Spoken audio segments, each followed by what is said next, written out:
Hello and welcome to Sleepy Hollow. I hope this video helps you relax and find peace as you settle in for the night. Before you drift off, feel free to share where you're tuning in from and what time you're watching. I love hearing from you. And if this video soothes you, a like and a subscribe would be lovely. Sweet dreams. Story 1. The legend of the grinning stranger was one of those stories that seemed to exist in every small town, a cautionary tale meant to keep children obedient and teenagers wary. But in the quiet streets of Claybridge, it was different. The grinning stranger wasn't just an old ghost story. His presence was palpable, a shadow that hung over the town like a bad dream. Every generation had its tales. A boy who disappeared after seeing a man smiling in the park. A young woman who found handprints on her bedroom window after spotting a grinning face in the dark. The stories always ended the same way: the victim vanished, leaving no trace except for a faint, greasy smudge on a mirror or window pane. But over time, these tales began to fade. People stopped talking about the grinning stranger, brushing off the warnings as childish superstition. Until Hannah Forster saw him. Hannah's life had been stagnant since returning to Claybridge. After graduating college, she had moved back to her childhood home to care for her mother, whose health was rapidly deteriorating. Most of her time was spent working shifts at a greasy diner or running errands around town. It was a small, quiet life, unremarkable in every way. She first saw the grinning stranger on an unseasonably cold autumn night. The streetlights buzzed faintly as Hannah walked home from her shift, her breath clouding in the crisp air. The town was unusually quiet, the streets deserted. She turned onto Maplewood Avenue, her shortcut through the park, when she felt a prickling sensation on the back of her neck. Someone was watching her. She turned, scanning the empty street. At first, she saw nothing. Then, at the edge of the park, she noticed him. A tall man in an old-fashioned suit stood beneath a flickering lamppost. His posture was rigid, his face obscured by shadow except for his smile. His grin was unnaturally wide, stretching too far across his face, as though it had been carved into his skin. Hannah's heart skipped. She blinked, and he was gone. She laughed nervously, shaking her head. Just my imagination, she thought, quickening her pace. But as she reached her front door, the uneasy feeling lingered. Hannah's childhood home had always felt safe, but that night, it felt different. The air inside was heavy, the shadows in the corners deeper. She tried to dismiss it as exhaustion. Her mother was already asleep, so she slipped quietly into the bathroom to wash up before bed. As she reached for her toothbrush, she noticed a faint smudge on the mirror above the sink. It looked like lips, as though someone had pressed their mouth to the glass. Her chest tightened. She wiped at the smudge with a towel, but it wouldn't come off. After a moment, she gave up, brushing it off as a trick of the light. But that night, as she lay in bed, she couldn't shake the feeling of being watched. Over the next few days, Hannah saw him again.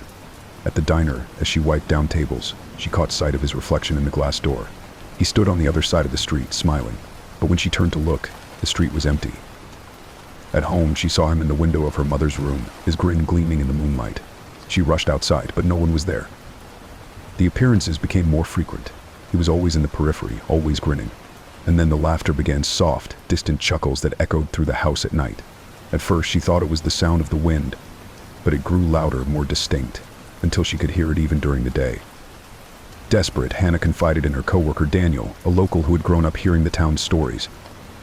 "You've seen him?" he asked, his voice barely above a whisper. Hannah nodded. "Who is he? What does he want?" Daniel hesitated, his face pale. "My cousin saw him years ago. He said the same thing always in reflections, always smiling. A week later, he disappeared, just gone." "Why is he doing this to me?" Hannah asked, her voice trembling. Daniel leaned in, lowering his voice. "The stories say the grinning stranger feeds on fear. The more you notice him, the stronger he gets. You have to ignore him. Don't look at mirrors for too long. Or don't be alone at night. And whatever you do, if you hear him laugh, don't answer." Ignoring him proved impossible. That night, Hannah unplugged the television, covered the mirrors, and stayed in the kitchen with every light on. But the laughter followed her closer now, louder. It filled the room, reverberating through the walls. She covered her ears, whispering Daniel's warning to herself. "Don't answer. Don't answer." But the laughter shifted. It became a voice, a low, guttural rasp. Hannah. Her name hung in the air, stretching out like a string of barbed wire. Her heart pounded as she gripped the edge of the counter, staring at the covered mirror. Ignore it, she thought. Ignore it. But then the voice whispered again, closer this time. "Hannah." She couldn't help it. "What do you want?" she shouted. The laughter stopped. And from the darkness of the mirror, The grinning stranger stepped forward. Hannah froze as the figure emerged from the mirror, his wide grin gleaming in the dim light. His body was long and angular, his movements jerky, like a puppet on invisible strings. "You've seen me," he said, his voice dripping with malice, "and now you're mine." She backed away, her hands trembling. "Why are you doing this? What do you want from me?" His grin widened, impossibly so. A gift, a life, a smile. Before she could respond, the lights flickered, and he vanished, leaving her alone in the empty room. But the air was heavy, suffocating. She knew he was still there, watching. Hannah spent the next day searching for answers. She scoured the library's archives, reading every piece of folklore and town history she could find, and then she found it. In the 1920s, a traveling magician named Aldous Grin had visited Claybridge. His act was infamous, a mix of hypnotism, an illusion that mesmerized and terrified his audience. After his final performance, several people vanished. Aldous was accused of witchcraft and lynched by an angry mob. Witnesses claimed that as the flames consumed him, his face twisted into a smile that never left, even in death. His final words were recorded by a local journalist: "You will never forget my smile, and I will never forget you." Hannah knew she couldn't run. The grinning stranger wasn't bound by distance or time. If she wanted her life back, she had to confront him. At midnight, she set up a mirror in the living room, lighting candles on either side. Her voice trembled as she called his name. "Aldous Grin, show yourself." The mirror rippled, and the stranger emerged, his grin wider than ever. The room grew cold, the flames of the candles flickering. "You cannot escape me," he said, stepping closer. "You will smile, forever." But Hannah was ready. She held a shard of broken glass in her hand, the edges sharp enough to cut. "You live in reflections," she said. "Let's see how you handle this." She smashed the mirror, the glass shattering into hundreds of fragments. The stranger screamed, his form splitting and fracturing as his image reflected in every shard. The room filled with blinding light, and then silence. When Hannah woke, the house was quiet. The mirrors were gone, replaced by empty frames. The grinning stranger was nowhere to be seen. For weeks, she believed she was free. But then one night, as she brushed her teeth, she caught her reflection in the bathroom mirror. Her lips twitched, curling upward into a wide, unnatural smile. And somewhere in the distance, faint laughter echoed. Story 2. In the marshlands outside the village of Black Hollow, there was an old legend about the Lantern Man. Travelers lost in the fog claimed to see a flickering light in the distance, a lantern swinging gently, beckoning them forward. For some, the light led them back to safety, guiding them out of the treacherous swamp. But for others, it led them deeper into the marshes, where the ground turned to muck and the air grew heavy with decay. Those who vanished were never found. The villagers said the Lantern Man chose his victims carefully, luring only those who were lost in more ways than one, and those he claimed were never seen again. For generations, the legend kept people away from the marsh at night. But when desperate circumstances brought Elise Carter to the edge of the swamp, she learned the truth behind the story and the terrible price of following the light. Elise was no stranger to hardship. Life in Black Hollow was unforgiving, and her family barely scraped by on her father's fishing income. But when her younger brother, Liam, disappeared one foggy evening, her world turned upside down. The villagers searched for days, combing through the dense fog that blanketed the marsh. They found no trace of him, no footprints, no belongings, not even a whisper of his voice. Elise refused to give up. On the 7th night of Liam's disappearance, she packed a lantern, a knife, and a sturdy pair of boots. Ignoring the villagers' warnings, she ventured into the marsh. The marsh was a place of eerie beauty, its landscape shrouded in mist and silence.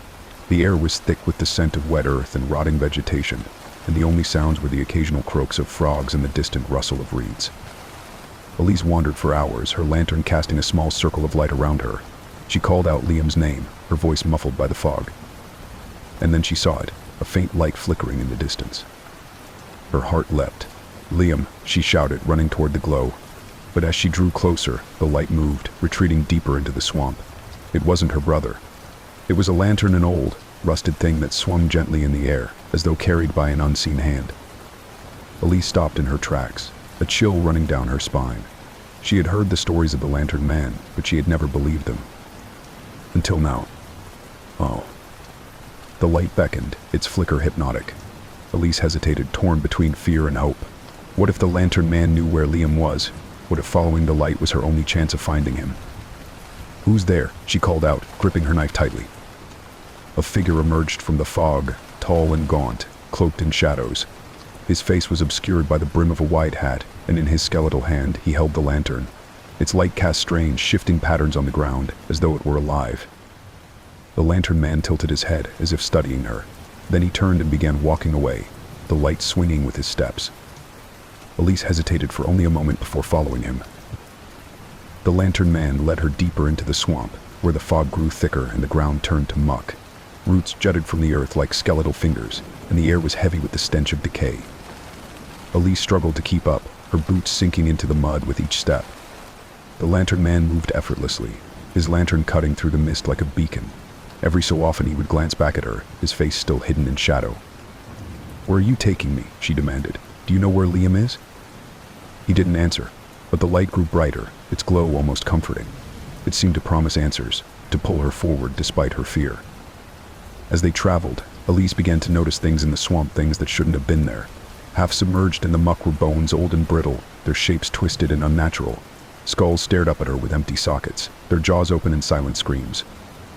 She tried to ignore them, focusing on the lantern's glow. But the further they went, the more the bones appeared, until the ground was littered with them.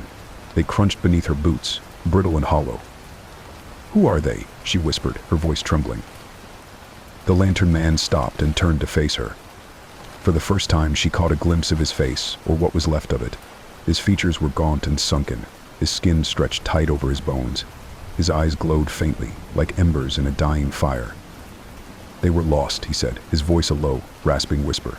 "As you are." Elise's grip tightened on her knife. "I'm not lost," she said. "I'm looking for my brother. Where is he?" The lantern man tilted his head again, his glowing eyes narrowing. "The boy is here," he said, "but he cannot leave." "Take me to him," Elise demanded. The lantern man stepped closer, his skeletal frame towering over her. "There is a price," he said. "One life for another. If you wish to save the boy, you must stay in his place." Elise's heart pounded. "Why? Why are you doing this?" His grin widened, revealing jagged teeth. "I guide the lost," he said. "I keep the balance. Without me, the swamp would take them all." Elise's mind raced. She thought of Liam, her little brother who had always looked up to her, who had trusted her to keep him safe. She couldn't leave him here, not in this cursed place. "What happens if I stay?" she asked, her voice barely a whisper. The lantern man raised the lantern, its light flickering across her face. "You become the guide," he said, "the keeper of the lost." Tears filled Elise's eyes. "And if I don't?" The lantern man's grin faded. "Then the boy is mine." Elise dropped her knife, the blade sinking into the mud. She stepped forward, her hands trembling. "Take me," she said. "Let him go." The lantern man's eyes burned brighter, his skeletal hand reaching out to touch her forehead. The world around her dissolved into darkness, the swamp fading away. When she opened her eyes, she was holding the lantern. The light felt warm in her hand, its glow steady and strong. But when she tried to move, she couldn't. Her body was rooted to the ground, her legs sinking into the earth. She looked down and saw her skin turning to bark, her fingers stretching into roots. In the distance, she saw Liam stumbling out of the swamp, his face pale and confused. He was safe. That was all that mattered. Liam returned to the village with no memory of how he had escaped. The villagers called it a miracle, but he knew better. He felt it in the pit of his stomach, an unshakable guilt that told him his sister had made a terrible sacrifice. In the marsh, a new light flickered in the fog. The lantern keeper had changed, her figure slim and her movements gentle. But her task remained the same, guiding the lost, claiming the desperate, and keeping the swamp's dark hunger at bay. And deep in the fog, her brother's name lingered on her lips. Story 3. There was something peculiar about the old Darrow house, a crumbling relic perched at the edge of Hollow Creek. No one in the small town of Clearwater dared go near it, not because it looked haunted, but because of what it seemed to do. The windows moved. Weaved. Not physically, of course, at least. That's what people told themselves. But when you stared at the house long enough, the placement of its windows seemed to shift, like eyelids blinking slowly. Locals swore they had seen it, though they never stayed long enough to be sure. And if anyone ever stepped inside, they didn't come out. The house had stood empty for decades, abandoned after the last Darrow descendant vanished without a trace. But when a young woman named Clara Bennett inherited the property from a distant relative, she dismissed the town's warnings. She wasn't afraid of old superstitions. She should have been. Clara arrived at the Darrow house on a rainy afternoon. The drive from the city had been long and uneventful, and she was eager to see the property. She had only vague memories of her great-aunt, who had apparently left her the house in her will. Clara had never given the woman much thought, assuming her life had been as dull and uneventful as the house itself. But as she parked her car in the overgrown driveway, a strange unease settled over her. The house loomed tall and gray against the stormy sky, its windows dark and empty. Clara stared at it for a moment, the rain pattering softly against her windshield. She could have sworn the windows were looking at her. Shaking off the thought, she grabbed her bags and made her way to the front door. The air smelled damp and earthy, and the trees that surrounded the property seemed to press closer than they should have. Inside, the house was surprisingly well preserved. The furniture was covered in sheets, and a thin layer of dust coated every surface, but otherwise, it was as though the house had been waiting for her. That night, Clara unpacked her belongings and settled into the master bedroom. The wind howled outside, rattling the windows, but the house remained eerily silent. She had expected creaks and groans, the typical sounds of an old building, but there was nothing. As she lay in bed, staring at the ceiling, she thought she heard a faint rustling sound. She dismissed it as the wind, but when she turned her head toward the window, she froze. A shadow passed across the glass, not outside, but inside the room. She bolted upright, her heart pounding, but the shadow was gone. The room was still. Slowly, she got up and approached the window, pressing her hand to the glass. The rain outside distorted her view, but she could have sworn she saw something moving across the yard, something tall and angular, with too many joints. Clara pulled the curtain shut and climbed back into bed, telling herself she was imagining things. But she couldn't shake the feeling that the house was watching her.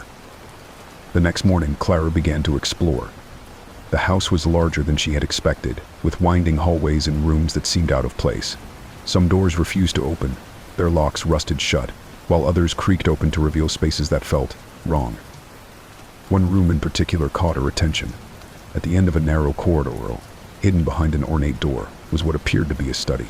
The walls were lined with bookshelves, and a heavy desk sat in the center of the room, its surface cluttered with papers. On the desk was an old leather-bound journal. Clara opened it, her fingers tracing the faded ink. The entries were strange, written in an erratic hand. The house sees, it watches, it waits. The windows are its eyes. They are always moving, always looking. If you see it blink, run. Clara slammed the journal shut, her skin crawling. She turned to leave the study, but the door was closed though she hadn't touched it. Her breath quickened as she twisted the knob. It wouldn't budge. And then, from behind her, she heard the sound of a page turning. That evening, Clara noticed it for the first time. The windows.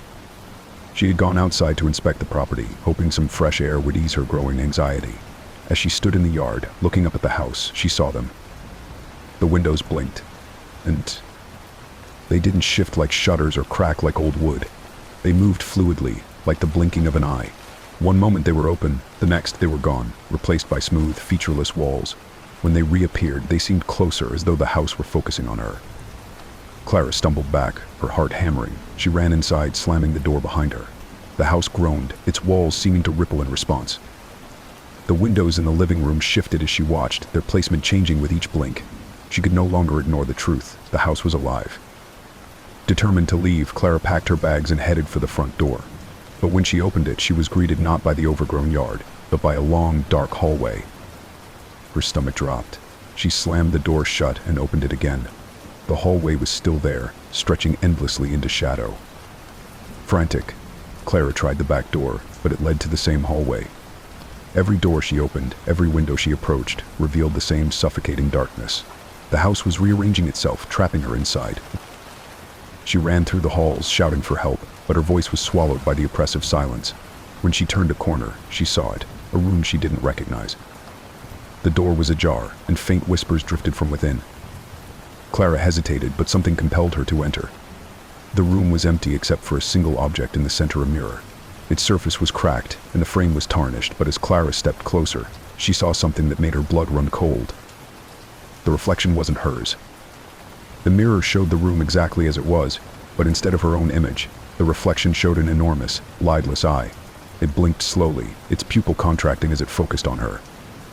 Clara screamed and stumbled back, but the eye remained, watching her from the mirror. The walls of the room began to ripple, the wood warping as though the house were breathing. The whispers grew louder, forming words that echoed through the halls. "You are mine now, Wei." Clara ran, her footsteps echoing in the empty house. She tried every door, every window, but the house refused to let her go. The walls shifted around her, the hallway stretching and folding, leading her in circles. Finally, she found herself back in the study. The journal lay open on the desk, its pages blank, except for a single sentence scrawled in fresh ink. "You cannot leave." Days passed at least. Clara thought they did. Time had no meaning in the house. The windows continued to move, blinking and shifting, watching her every move. She grew weaker, her energy drained by the oppressive presence. One night, she awoke to find herself standing in front of the mirror again.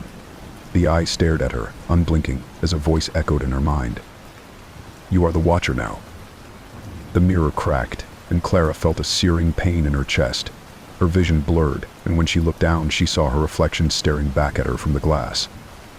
She was part of the house now. Months later, a new owner arrived at Darrow House. They marveled at its eerie beauty, ignoring the warnings of the locals. On their first night, they noticed something strange about the windows. They seemed to blink. Story 4. R. Deep in the woods of Blackthorn Valley lay an abandoned well, its stones covered in moss and its opening hidden beneath a tangle of vines. The locals called it the Screaming Well. At night, faint cries could be heard echoing from its depths, soft at first, then louder, rising to a blood-curdling scream that made the trees shiver. No one knew how deep the well went or where the screams came from. The only certainty was that those who got too close never returned. Some said it was cursed, the voices belonging to souls trapped long ago. Others claimed it was the mouth of hell, its cries a warning to stay away.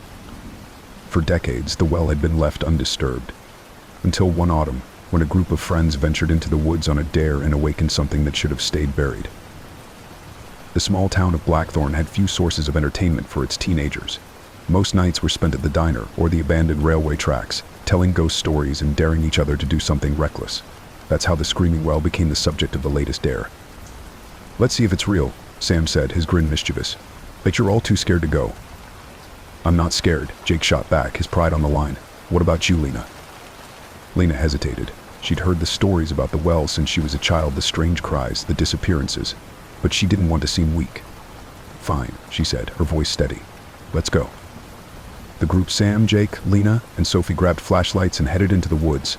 The air was cold, the trees casting long shadows under the pale moonlight. As they walked, the forest seemed to grow quieter, the usual sounds of crickets and rustling leaves fading into an eerie stillness. By the time they reached the well, even Sam's bravado had waned.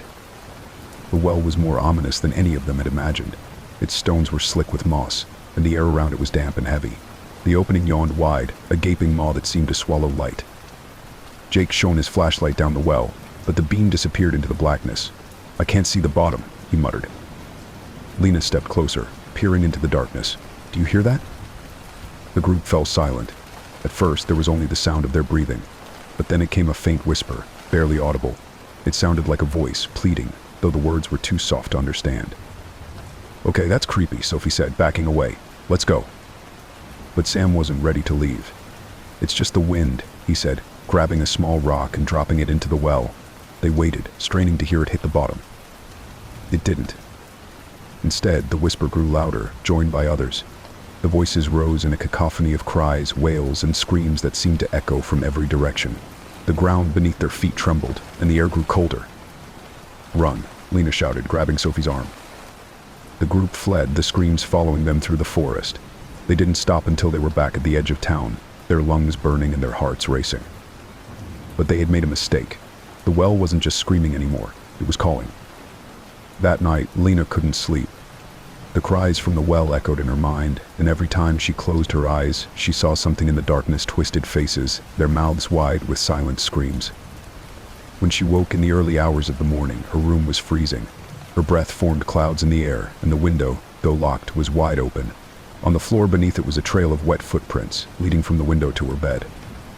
The next day, the others admitted they had experienced similar things. Jake said he had heard whispers outside his bedroom door, even though no one was there. Sophie found muddy handprints on her bathroom mirror. And Sam hadn't shown up to school at all. The group went to Sam's house after school, their unease growing with every unanswered text. His mother answered the door, her face pale. "I thought he was with you," she said. "He didn't come home last night." The group exchanged worried glances. They decided to return to the woods, hoping to find some trace of him near the well. As they approached, the air grew heavier. the familiar stillness settling over the forest. The well was just as they had left it, silent, foreboding. But near its edge was something new, Sam's flashlight, its glass cracked and its metal casing smeared with dirt. Lena stepped forward, her heart pounding. "Sam," she called into the well. The response was immediate. A scream erupted from the darkness, so loud and piercing that Lena staggered back, clutching her ears. It wasn't just any scream, it was Sam's.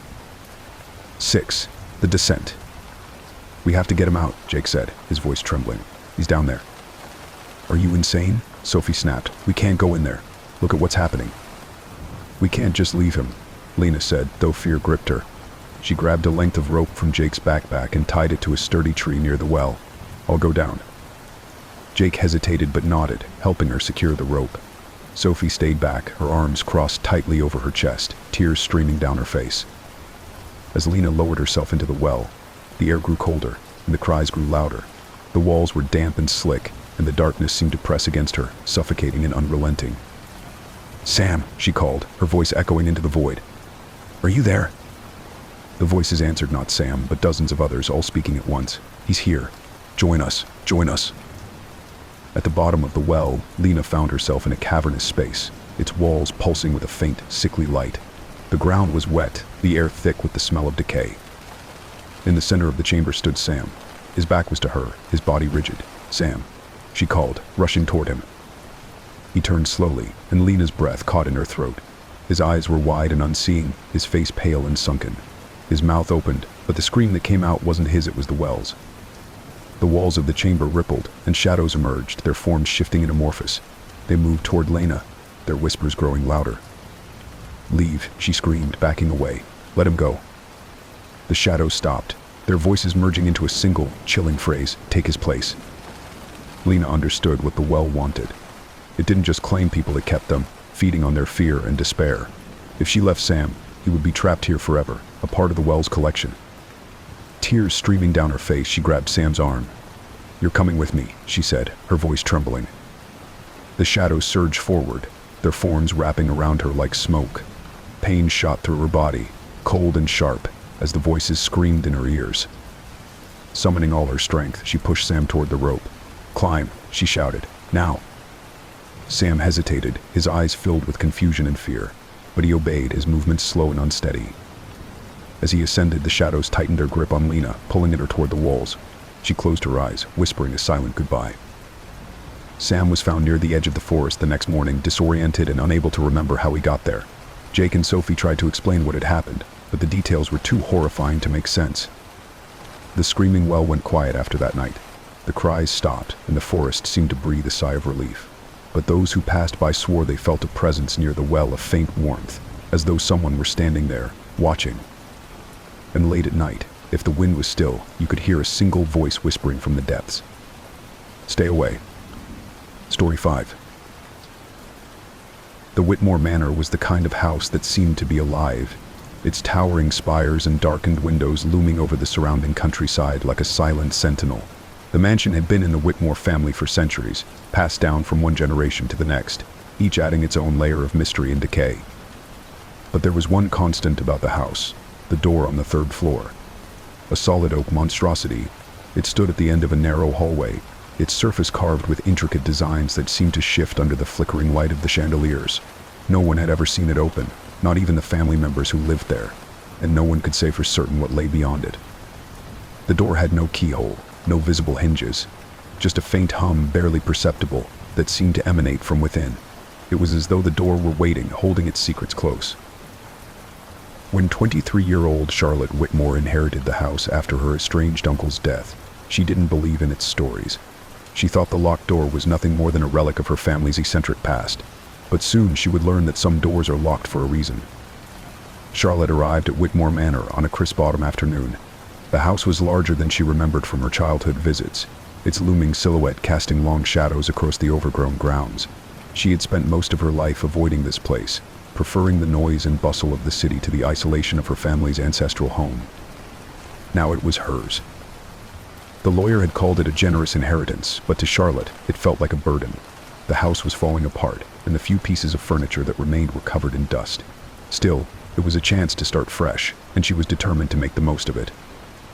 The first night was uneventful, though the house creaked and groaned as though settling into her presence. It wasn't until the second day, as she explored the upper floors, that she came across the door. It stood at the end of the hallway like a sentinel, its carvings intricate and mesmerizing. She reached out to touch it, her fingers grazing the cool wood, and felt an almost imperceptible vibration beneath her fingertips. She pulled her hand back, a shiver running down her spine. That night, as Charlotte lay in bed, she heard it, a faint tapping sound coming from the direction of the third-floor hallway. It was rhythmic, deliberate, like someone knocking softly on wood. She sat up, her heart pounding. The sound stopped as abruptly as it had started, leaving the house in silence. It's just the old pipes, she told herself, or the wind. But when she ventured upstairs the next morning, she found something that made her stomach drop. The carvings on the door had changed. What had once been abstract patterns now resembled shapes' faces, their mouths open in silent screams. Determined to find answers, Charlotte searched the house for any records her uncle might have left behind. In the library, she discovered an old leather-bound journal tucked behind a row of dusty books.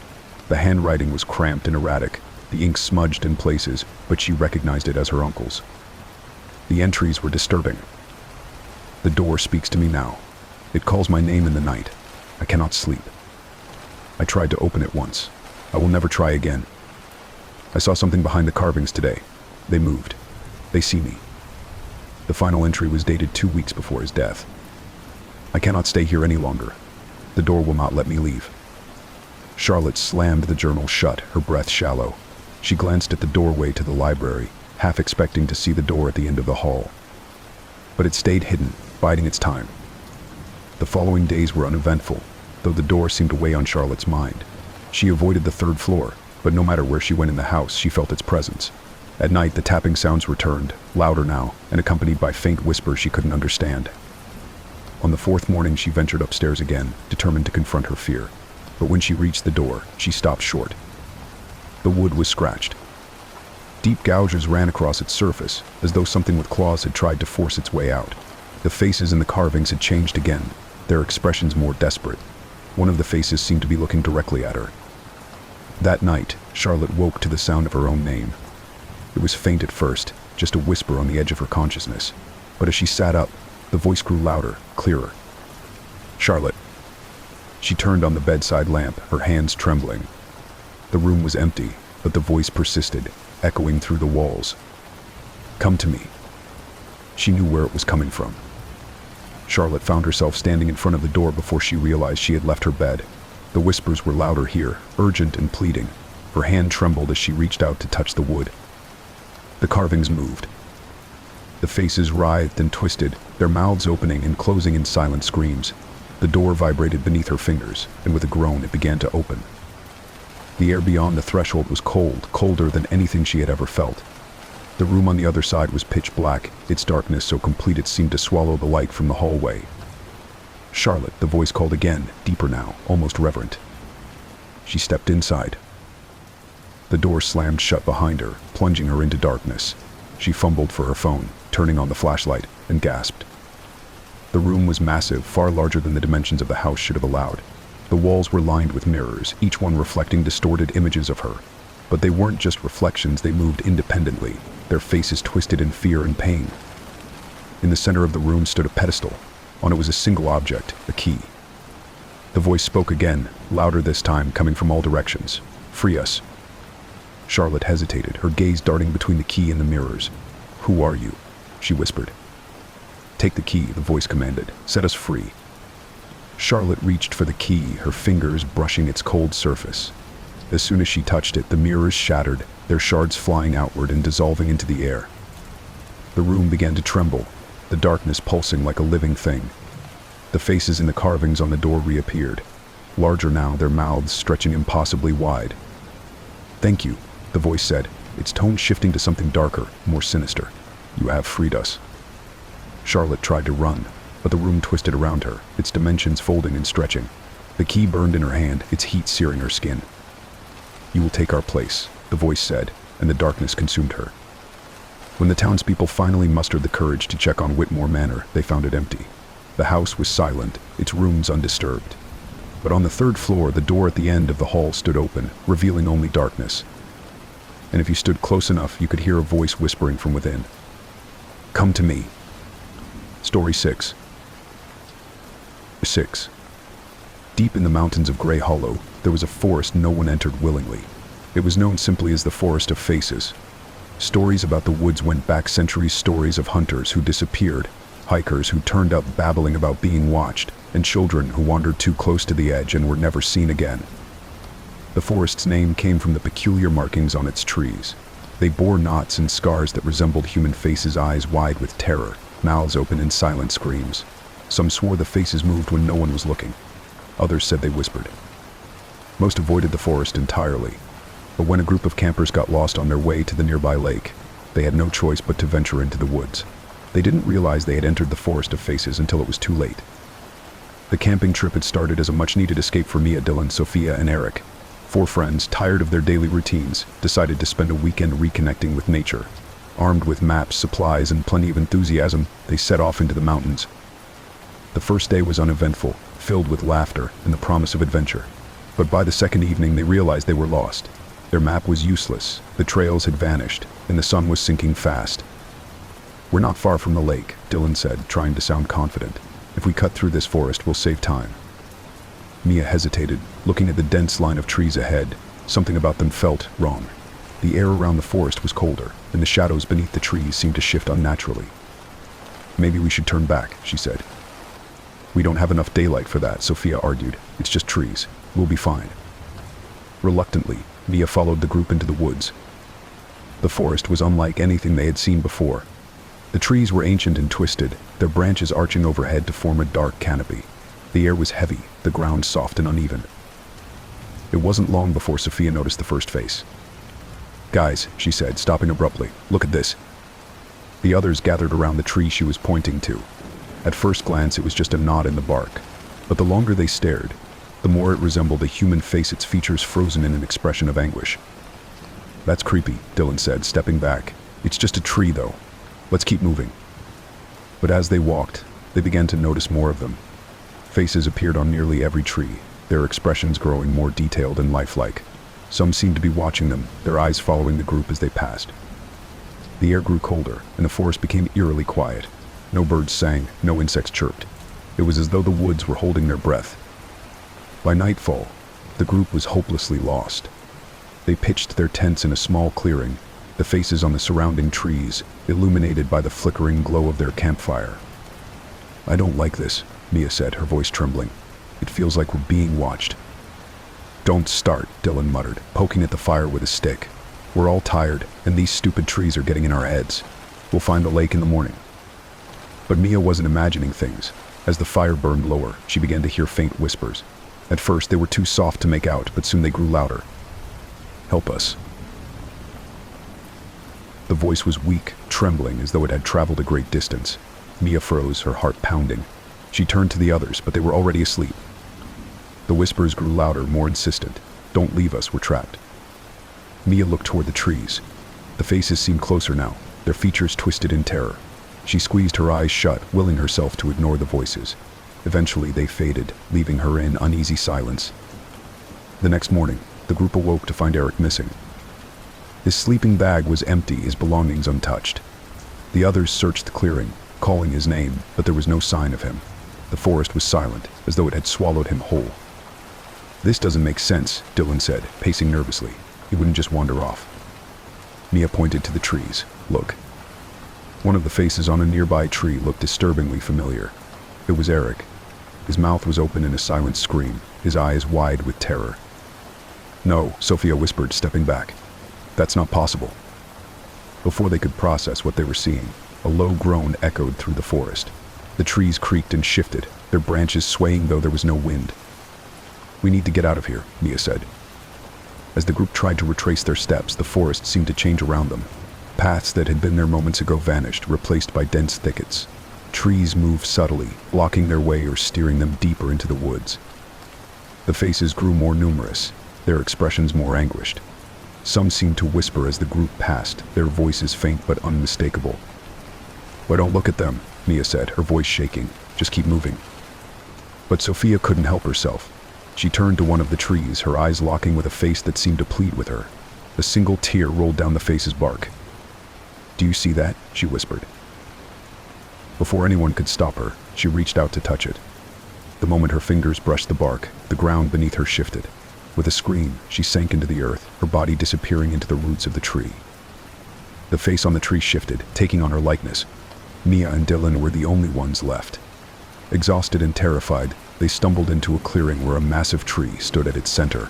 Its trunk was wider than a house, and its bark was covered in hundreds of faces, their mouths open in perpetual screams. "This is it," Dylan said, his voice barely above a whisper. "This is the heart of the forest." The whispers grew louder, overlapping and frantic. "Help us, free us." "What do they want?" Mia asked, her voice trembling. Before Dylan could answer, a new voice spoke. It was deeper, resonant, and filled with malice. "They belong to me." The tree's roots shifted, rising from the ground like serpents. The faces writhed and twisted, their screams filling the air. Dylan was pulled into the roots before Mia could react, his cries merging with the others. Mia fell to her knees, tears streaming down her face. "Why are you doing this?" The deep voice rumbled from the tree. They wandered where they did not belong, and now, so do you. Summoning her courage, Mia grabbed a fallen branch and set it alight with a match from her pocket. The flame flickered, but it held. The tree roared as the fire touched its bark, the faces contorting in pain. The ground shook and the roots recoiled. "Release them," Mia screamed, holding the torch higher. The tree hesitated, its groans filling the air. The faces began to fade, their features softening until they disappeared entirely. The forest around her shifted, the trees retreating to reveal a clear path leading out. Mia ran, not stopping until she burst into the open air of the mountain trail. She collapsed, gasping for breath, the silence of the forest pressing against her ears. Mia returned to town, the sole survivor of the camping trip. She tried to tell the authorities what had happened, but no one believed her. The forest, they said, was just a forest. But Mia knew better. Months later, she returned to the edge of the woods, unable to resist the pull of the forest. As she stood there, she noticed something in the trees a face. It was her own. Story 7. And in the sleepy town of Eldermore, the train station had been abandoned for decades. The tracks were rusted, the platform overgrown with weeds, and the ticket booth sat empty, its windows cracked and smeared with dirt. No trains had run through Eldermore since 1972. Yet, on certain nights, just after midnight, a train whistle would echo through the air. Locals claimed to see a faint light in the distance, and some swore they heard the rumble of wheels on the tracks. They called it the train to nowhere. The stories varied. Some said the train was a vessel for lost souls, others that it carried those who boarded it to a place from which they could never return. Most people dismissed it as a ghost story. But when an out-of-town journalist named Evan Clark arrived to investigate, he discovered the truth behind the legend and the horrifying cost of stepping aboard. Evan had always been drawn to the strange and unexplained. His blog, Whispers of the Unknown, had gained a modest following over the years, and he was always searching for his next big story. When he heard about the phantom train of Eldermore, he couldn't resist. The townsfolk were tight-lipped, reluctant to speak about the train. An elderly man at the local diner finally broke the silence. "It's real," he said, his voice low. "I've seen it. My brother boarded it 50 years ago. Never saw him again." "Where does it go?" Evan asked. The man shook his head. "Nowhere good. You hear that whistle, you stay away." But Evan was determined. That night he set up camp near the station, his camera and recorder ready. He didn't believe in ghosts, but he knew a good story when he saw one. At exactly 12:17 a.m., Evan heard it, the faint, mournful sound of a train whistle. His heart raced as he grabbed his equipment and ran to the platform. The air grew colder with each step, and a strange fog rolled in, obscuring the stars. A light appeared in the distance, growing brighter as it approached. The rumble of wheels echoed through the night, and then impossibly a train emerged from the fog. It was an old-fashioned steam engine, its black exterior gleaming as though it had been polished yesterday. Evan stared, dumbfounded, as the train screeched to a stop in front of him. The doors slid open, revealing nothing but darkness inside. A voice crackled over the station's long-dead intercom, "All aboard." Evan hesitated, his journalistic instincts warring with a deep, primal fear. The train's presence felt wrong, its darkness beckoning him in a way that made his skin crawl. But this was what he had come for. If he wanted the story, he had to see it through. He stepped onto the train.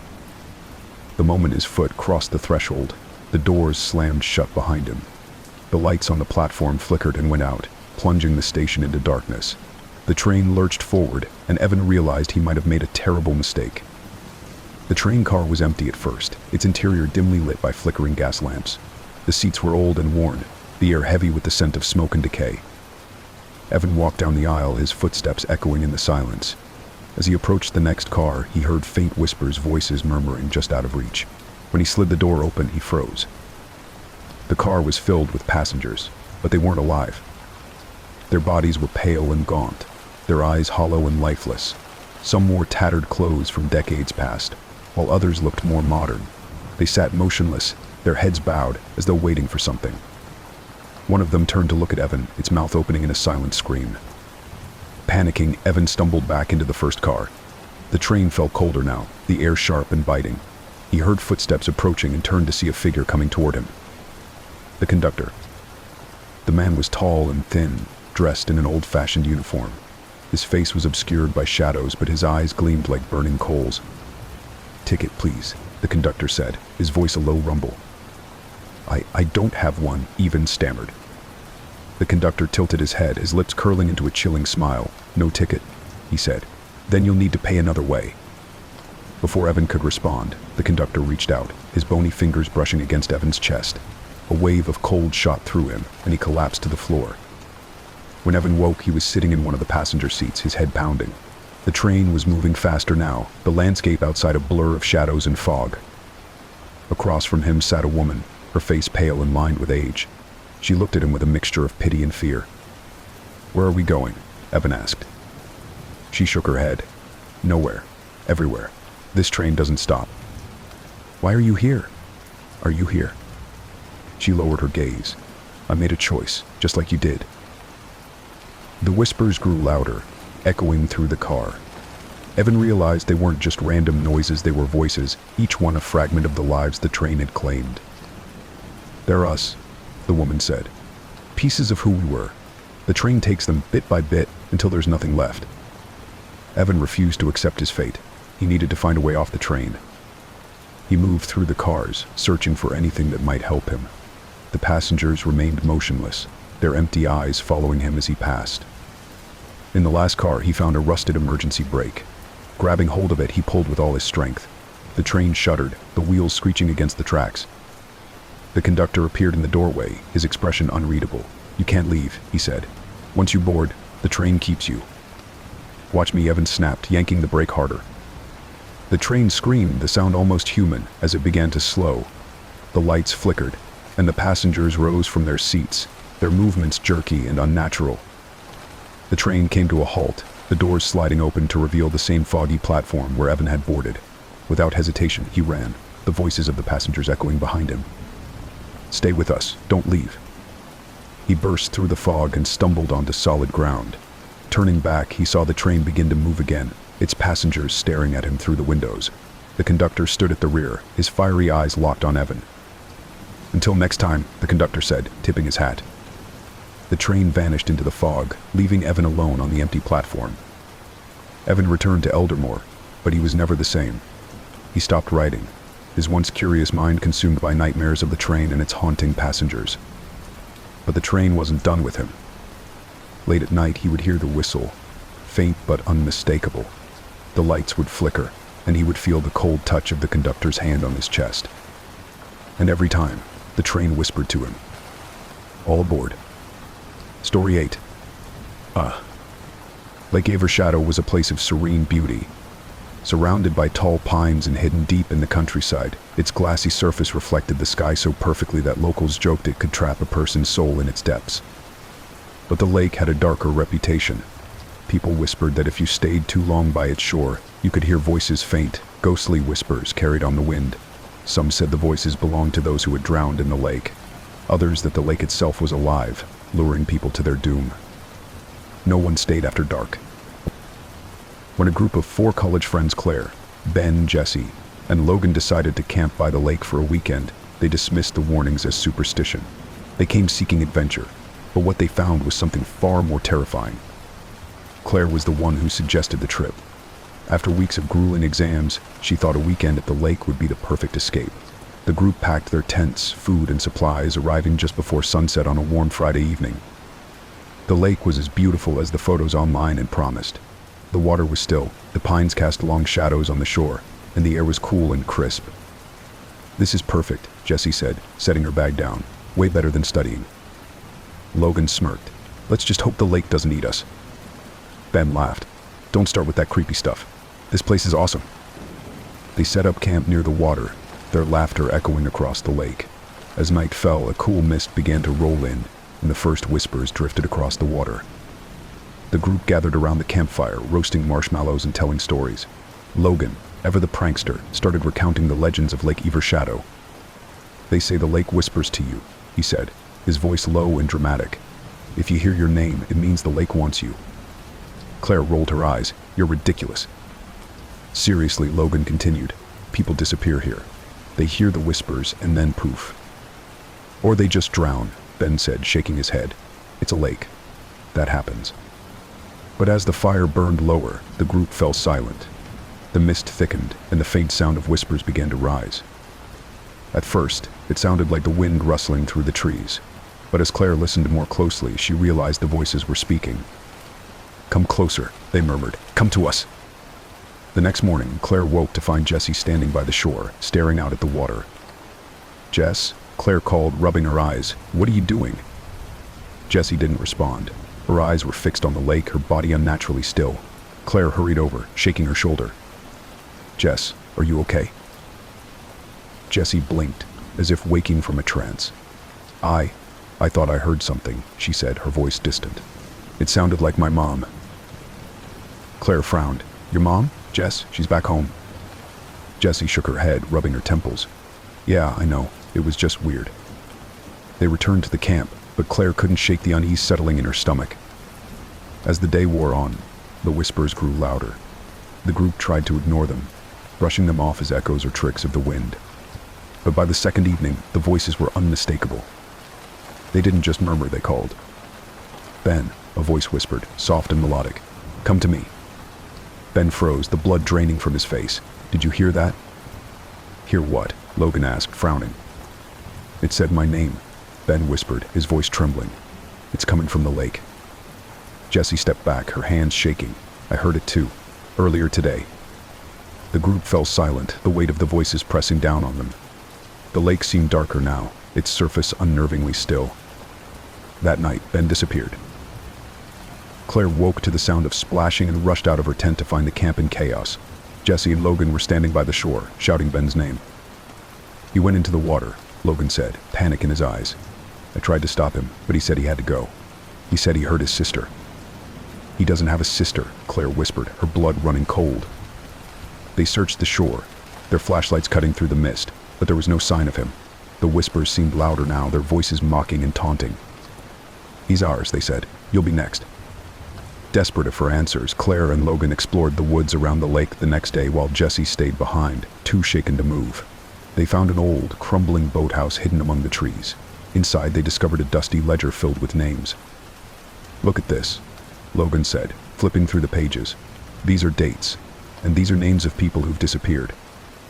The ledger went back over a century, listing dozens of names, all tied to the lake. In the margins, someone had scrawled the same phrase over and over: "The lake keeps what it takes." Claire shivered, her hands trembling. "We need to leave." But when they returned to the camp, Jessie was gone. Claire and Logan found Jessie's footprints leading to the water's edge. Her shoes were left behind, but there was no sign of her. "She said she heard her mom," Claire whispered, tears streaming down her face. "She thought it was her mom." Logan clenched his fists. "This lake is playing with us." The whispers grew louder, more insistent. The voices were no longer soft, they were commanding, angry. "Stay with us, join us." The water began to ripple, though there was no wind. Shapes moved beneath the surface, too large to be fish. Claire stepped back, pulling Logan with her. "We have to go, now." As they packed their things, the whispers became screams. The lake churned violently, and the mist thickened, cutting off their view of the forest. Claire and Logan ran, the whispers chasing them through the trees. The path back to the road seemed endless, twisting and looping as though the forest itself were working against them. At one point, Logan stopped, clutching his head. "Do you hear that? It's my dad." "Logan, no," Claire shouted, grabbing his arm, but he pulled away, running back toward the lake. "Logan," she screamed, her voice breaking. He didn't look back. Claire was the only one who made it out. She stumbled into town at dawn, her clothes torn and her face pale. She tried to explain what had happened, but no one believed her. The police searched the lake but found no trace of her friends. The whispers followed her, faint but persistent. At night she dreamed of the lake, its dark waters rippling as voices called her name. One evening she received a voicemail from an unknown number. When she played it, her blood ran cold. It was Ben's voice. "Come back, Claire. It's beautiful here." Story 9. The old Glenridge Hotel had always been a subject of fascination in the small town of Eldenbrook. Built in the 1920s, it had seen its fair share of history, scandal, and tragedy. Now mostly abandoned, its faded grandeur was home to nothing but dust and rumors. One story, however, stood out above the rest, the legend of the room that wasn't there. Guests who stayed on the 4th floor sometimes reported strange occurrences, doors where none had been before, rooms that disappeared by morning, and a single space at the end of the hall that seemed to exist only for certain people. Some called it a portal. Others believed it was a trap, a room that lured its victims inside and kept them there forever. When journalist Laura Kane decided to investigate the hotel, she thought the story would make for a great feature. What she didn't realize was that the room had been waiting for her. Laura arrived at the Glenridge Hotel on a crisp autumn afternoon. The building loomed over the quiet street, its once glorious facade cracked and faded. Most of the windows were boarded up, but the front door stood open, as if inviting her inside. Her contact, an old caretaker named Harold, greeted her in the lobby. He was a wiry man with a weathered face and eyes that seemed to see too much. "You're here about the room," Harold said, his voice low. "I'll take you up, but you won't find what you're looking for." Laura raised an eyebrow. "Why not?" "Because the room doesn't want to be found," Harold replied. "Not unless it chooses you." Harold led Laura to the 4th floor, its hallway dimly lit by a single flickering bulb. The air was heavy, the walls lined with faded wallpaper and peeling paint. Doors stretched down the corridor, their numbers rusted and barely legible. "At the end of the hall," Harold said, pointing. "That's where people say they see it." Laura walked slowly, her camera in hand. The air grew colder as she approached the end of the corridor, where the hallway seemed to narrow and darken. She stopped in front of the last door, its surface smooth and featureless, with no number to mark it. "It's just a door," she said, turning back to Harold. But Harold was gone. That night, Laura set up camp in one of the remaining rooms on the 4th floor. She spent hours reviewing her notes and taking photos, but her thoughts kept drifting back to the featureless door at the end of the hall. At 3 a.m. she heard it, a faint creak, as though a door had opened. She grabbed her flashlight and stepped into the hallway, her heart pounding. The door at the end of the hall was ajar. Laura hesitated. Every instinct told her to turn back, but curiosity won out. She walked toward the door, her footsteps echoing in the stillness. The space beyond the threshold was pitch black, the flashlight beam swallowed by the darkness. Taking a deep breath, she stepped inside. The air inside the room was icy, and the darkness seemed to press against her skin. Laura's flashlight flickered and died, leaving her in complete blackness. But as her eyes adjusted, she realized she wasn't alone. Shadows moved across the walls, shifting and writhing like living things. Whispers filled the air, too faint to understand but impossible to ignore. The room felt impossibly large, its walls stretching far beyond the dimensions of the hotel. "Hello?" Laura called, her voice trembling. "Is anyone there?" The whispers grew louder, forming words that sent chills down her spine. "You came to find us." As Laura stumbled further into the room, she realized it wasn't empty. Pieces of furniture appeared in the gloom: an old armchair, a desk, a mirror with a cracked frame. Each item seemed to pulse faintly, as though alive. On the desk lay a stack of photographs. She picked them up, her breath catching as she recognized the faces: Harold, other guests who had vanished, and most horrifying of all, herself. The photograph of her showed her standing in the very room, her face pale and her eyes wide with terror. "What is this?" she whispered. The shadows surged toward her, their whispers blending into a single voice. "You are part of us now." Panic set in as Laura turned and ran, searching for the door. But the room twisted around her, its walls shifting and expanding. No matter which way she turned, the exit remained out of reach. The whispers grew louder, more insistent. "Stay with us, you belong here." Finally, she spotted the door, its faint outline glowing in the distance. Summoning all her courage, she sprinted toward it, her legs burning with effort. Just as she reached the threshold, a cold hand grabbed her wrist. She screamed, yanking herself free and tumbling into the hallway. The door slammed shut behind her, the sound reverberating through the empty hotel. Laura didn't stop running until she reached the lobby. Harold was there, sitting in an old armchair as if nothing had happened. "You saw it, didn't you?" he asked, his tone resigned. Laura nodded, tears streaming down her face. "What is it? What's in that room?" Harold sighed. "The room doesn't just exist. It feeds. On curiosity, on fear, on people who think they can understand it. You're lucky it let you go." "Why didn't you warn me?" she demanded. "I did," Harold said, his gaze distant. "But the room chooses who it wants, and now it knows you." Laura fled the hotel the next morning, vowing never to return. But the experience stayed with her. Night after night, she dreamed of the room, the shadows, the whispers, the whispers. One evening, as she reviewed her footage, she noticed something strange. In every shot of the hotel, the door at the end of the hallway was gone. Then she saw it in the reflection of her living room window. The door stood behind her, slightly ajar. She turned, her heart hammering, but the room was empty. Still, she couldn't shake the feeling that it was waiting for her to open it. Laura stopped writing. She stopped sleeping. She moved to a new city, hoping to escape the door and the nightmares. But it was always there, just out of sight, in reflections in the corners of her vision. One day, her neighbors reported hearing screams from her apartment. When the police arrived, they found no sign of her. The only clue was a photograph sitting on the coffee table. It showed Laura, standing in a dimly lit room, her face frozen in terror. Story 10. In the town of Ashfield, there was an abandoned playground at the edge of the forest. Rusted swings creaked in the wind. A broken carousel sat tilted to one side, and the remains of a wooden jungle gym loomed like the skeleton of some forgotten beast. Over the years, it became a place of whispered stories, a playground that once belonged to children who never left. It was said that if you visited after dark, you could hear laughter soft and distant, like the echo of something that no longer existed. Some claimed they saw shadows darting between the broken equipment.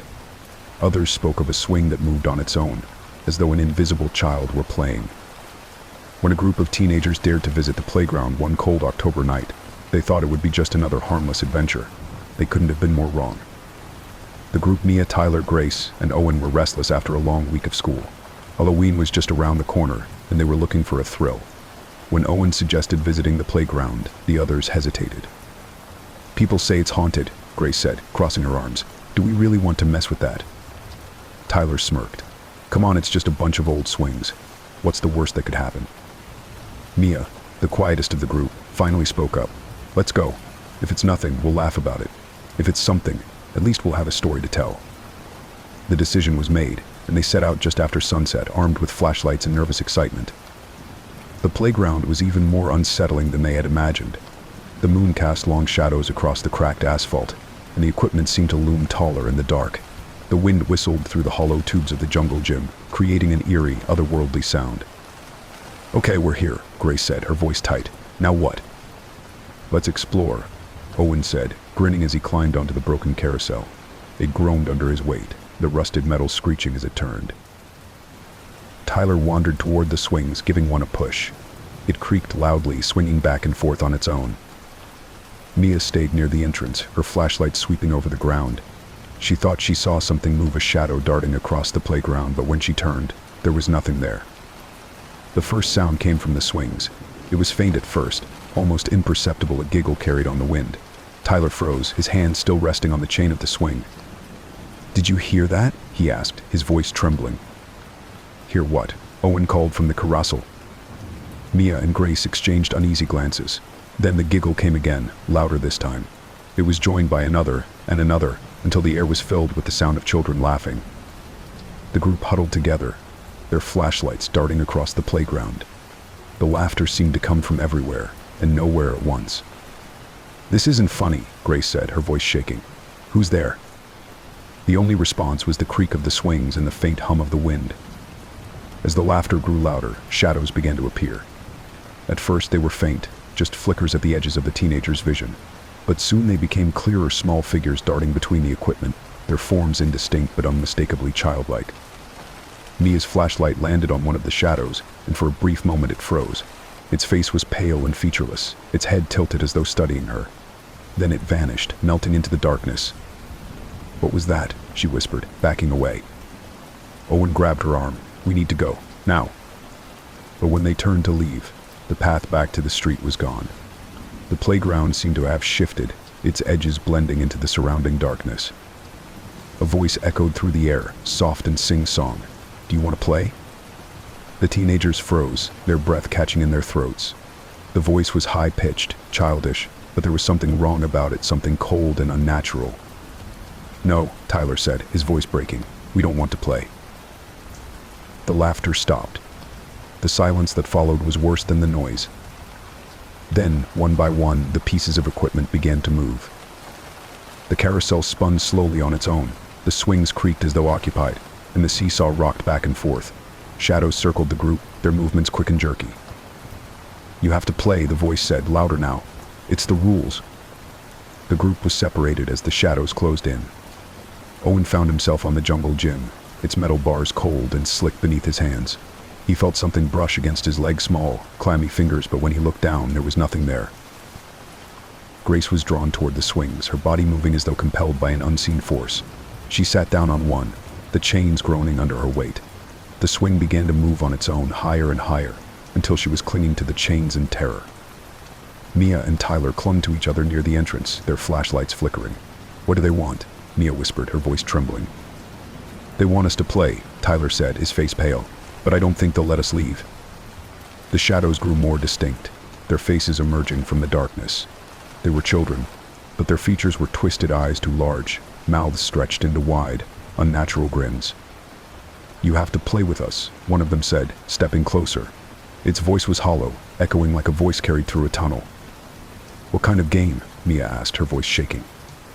The shadows laughed, their distorted faces lighting up with cruel delight. "Hide and seek," they said in unison. "But you have to hide well. If we find you." They didn't finish the sentence. They didn't need to. The group had no choice but to play.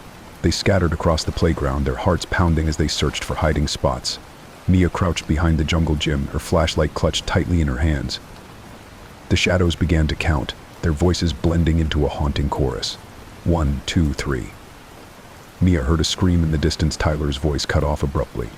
Her stomach twisted, but she forced herself to stay hidden. 8, 9, 10. Ready or not, here we come. The shadows moved through the playground, their laughter echoing in the darkness. Mia held her breath, praying they wouldn't find her. But then she felt a cold hand on her shoulder. When the sun rose the next morning, the playground was silent. The swings hung motionless, the carousel stood still, and the jungle gym cast long shadows across the ground. The teenagers were gone. Locals whispered about the laughter they had heard in the night and the new shadows that seemed to linger near the playground's edge. Some claimed they saw a figure on the swing, swaying gently in the breeze. Others spoke of faces appearing in the windows of the old elementary school nearby. And when children passed by the playground, they swore they heard voices calling out to them. "Do you want to play?" Story 11. The antique mirror hung in the corner of an old thrift store, its ornate frame tarnished with age. The glass was slightly warped, giving it an unsettling, distorted quality. No one knew where it came from or how long it had been there, but customers often remarked on its strange allure. Some swore they saw movement in the mirror that didn't match reality, shadows that didn't belong to anyone in the room. The store's owner, a superstitious man named Carl, was happy to sell the mirror to anyone willing to take it. "It's just an old piece," he said with a forced smile, "perfect for decoration." When Lydia, a young art student, purchased the mirror to brighten up her apartment, she didn't expect it to become the centerpiece of her nightmares. Lydia lived alone in a small studio apartment, her walls decorated with sketches, paintings, and bits of inspiration she had collected over the years. When she spotted the mirror in the thrift store, she thought it would be the perfect addition to her eclectic space. It fit neatly on the wall opposite her bed, reflecting the warm glow of her fairy lights. That night, as she lay in bed sketching, she caught her reflection out of the corner of her eye. It seemed normal at first, but when she turned her head, she thought she saw her reflection move just a split second too late. She laughed it off, blaming her exhaustion. "It's just an old mirror," she muttered, pulling the blanket over her head. The next morning, Lydia stood in front of the mirror, adjusting her hair before heading out to class. She noticed something odd. Her reflection was smiling faintly, though her own face was neutral. She tilted her head, and the reflection mirrored her perfectly. "Must have imagined it," she said, grabbing her bag. Later that day, she came home to find the mirror fogged over, as though someone had been breathing on it. A faint message was scrawled in the condensation, "Looking good today." Her pulse quickened. She hadn't touched the mirror, and the apartment had been empty all day. She wiped the glass clean, telling herself it was just a prank. But a part of her couldn't shake the unease creeping into her chest. Over the next few days, the mirror's strange behavior escalated. One evening, as Lydia brushed her hair, her reflection paused while she continued moving. It tilted its head as though observing her, and then smiled a wide, unsettling grin. She stepped back, her heart racing. The reflection returned to normal, matching her movements as though nothing had happened. That night, she woke to the sound of faint whispers. The mirror seemed to glow faintly in the moonlight, and she could swear she saw shapes shifting in the glass. She didn't dare look too closely. One evening, as Lydia sat sketching in her living room, she heard a soft voice behind her. "Hello, Lydia." She froze, her pencil clattering to the floor. The voice was faint but unmistakable. It was coming from the mirror. "Who's there?" she whispered, inching closer. Her reflection smiled, its expression warm and friendly. "It's just me," it said. "Don't be afraid." Lydia stumbled back, her mind racing. This couldn't be real. Mirrors didn't talk. "What do you want?" she demanded, her voice trembling. The reflection tilted its head. "To help you. I can make your life better." At first, the mirror's promises seemed harmless. Lydia's reflection would whisper compliments or point out things she hadn't noticed: a smudge on her artwork, a hair out of place. The mirror seemed to know her better than anyone else. But soon it began to suggest changes. "You'd look better in red," it said one morning. That evening, her reflection was wearing a red dress Lydia didn't own. The next day, she found the exact dress hanging in her closet, though she had never bought it. Her friends noticed the changes too. Lydia seemed more confident, more vibrant. But behind her smile, she felt a growing dread. The mirror wasn't just reflecting her anymore, it was shaping her. One night, the reflection told her, "You can trust me, Lydia. I know what's best for you." It began to demand more of her small things at first. "Stay home tonight," it urged. When she ignored it and went out with friends, she came home to find the mirror cracked, a thin line running down its surface like a scar. The next morning, her reflection spoke again. "You shouldn't have done that," it said, its voice cold. "I'm only trying to protect you." Lydia started to feel trapped. The reflection grew angrier when she disobeyed, its once friendly demeanor turning dark and possessive. The whispers at night grew louder, filling her dreams with shadows and distorted images of herself. Lydia decided she had had enough. One evening, after hours of pacing, she grabbed a blanket and covered the mirror. The whispers stopped instantly, leaving the apartment eerily silent. But when she turned to leave, the blanket slid off on its own, pooling on the floor. Her reflection stared back at her, its expression furious. "You can't get rid of me," it hissed. "I'm part of you." Lydia grabbed a hammer from her toolkit, her hands shaking. "I don't want you in my life anymore." Her reflection's grin widened. "You'll regret that." Before she could swing the hammer, the lights in her apartment flickered and went out. In the darkness, the reflection's eyes glowed faintly, and its voice filled the room. "You can't escape me." Summoning all her courage, Lydia swung the hammer with all her strength. The mirror shattered, its shards flying across the room. The glow faded, and the whispers ceased, leaving the apartment in silence. Lydia collapsed to the floor, tears streaming down her face. It was over, or so she thought. The next morning, she began cleaning up the broken glass. As she picked up one of the shards, she froze. Her reflection was still there, grinning up at her from the fractured surface. "Did you really think it would be that easy?" it whispered. Lydia threw the shards away, every last piece, but the reflection never left her. She saw it in puddles, in windows, in the sheen of her phone screen. It followed her everywhere, its whispers growing louder with each passing day. Eventually, Lydia stopped leaving her apartment. She covered every reflective surface, but the reflection always found her. And in the darkest hours of the night, she would see it standing in the corner of her room, grinning. It never spoke again. It didn't have to. Story 12. The house on Sycamore Lane had a reputation. It wasn't haunted in the traditional sense. There were no ghostly apparitions or cursed objects. Instead, the house had a different, darker claim: the man in the walls. For decades, tenants had reported strange sounds at night: soft scratching, faint tapping, and the occasional whisper. Some claimed they saw shadowy figures moving just out of sight, while others said they felt eyes on them when they were alone. But the most unsettling stories came from those who ventured into the basement. They spoke of a feeling of being watched and an overwhelming urge to leave. The last family to live in the house vanished overnight, leaving behind all their belongings. Since then, the house had remained empty, until Emma and her family moved in. Emma's family had been struggling financially, and the house on Sycamore Lane was an opportunity they couldn't pass up. It was large, affordable, and conveniently close to her father's new job. Her parents dismissed the rumors as local superstition, convinced they were getting a good deal on an undervalued property. The first few days were uneventful. Emma helped unpack boxes, explored the creaky old house, and settled into her new room on the second floor. But even on the first night, she felt uneasy. The house was too quiet, and the shadows seemed to stretch further than they should. She told herself it was just her imagination. It started on the third night.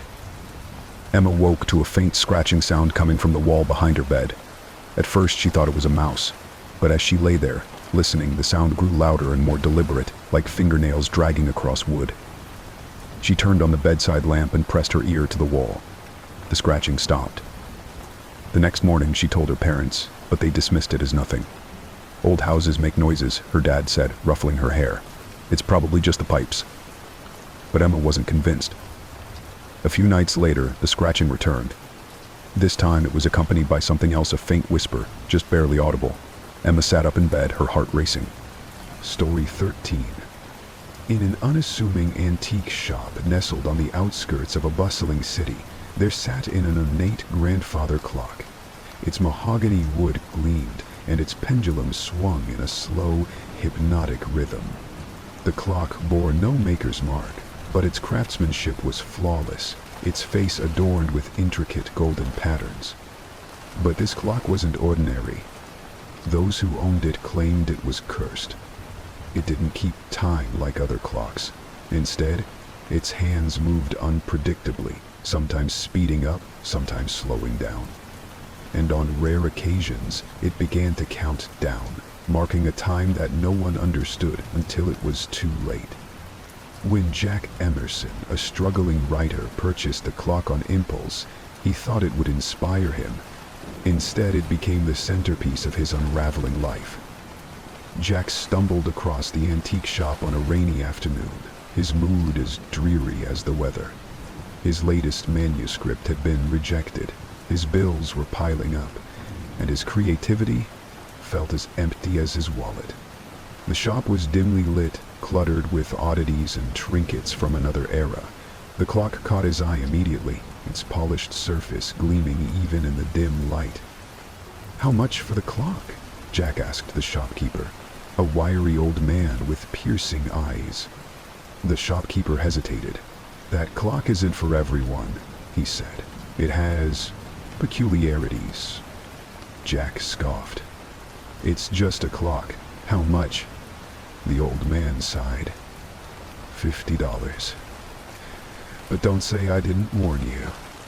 Jack paid and left, the shopkeeper's parting words lingering in his mind. Time always runs out. Jack set the clock in the corner of his apartment, its steady ticking filling the quiet space. For the first few days, it seemed to function normally, and Jack found its presence oddly comforting. The rhythmic sound helped him focus as he worked on his new story. But then, strange things began to happen.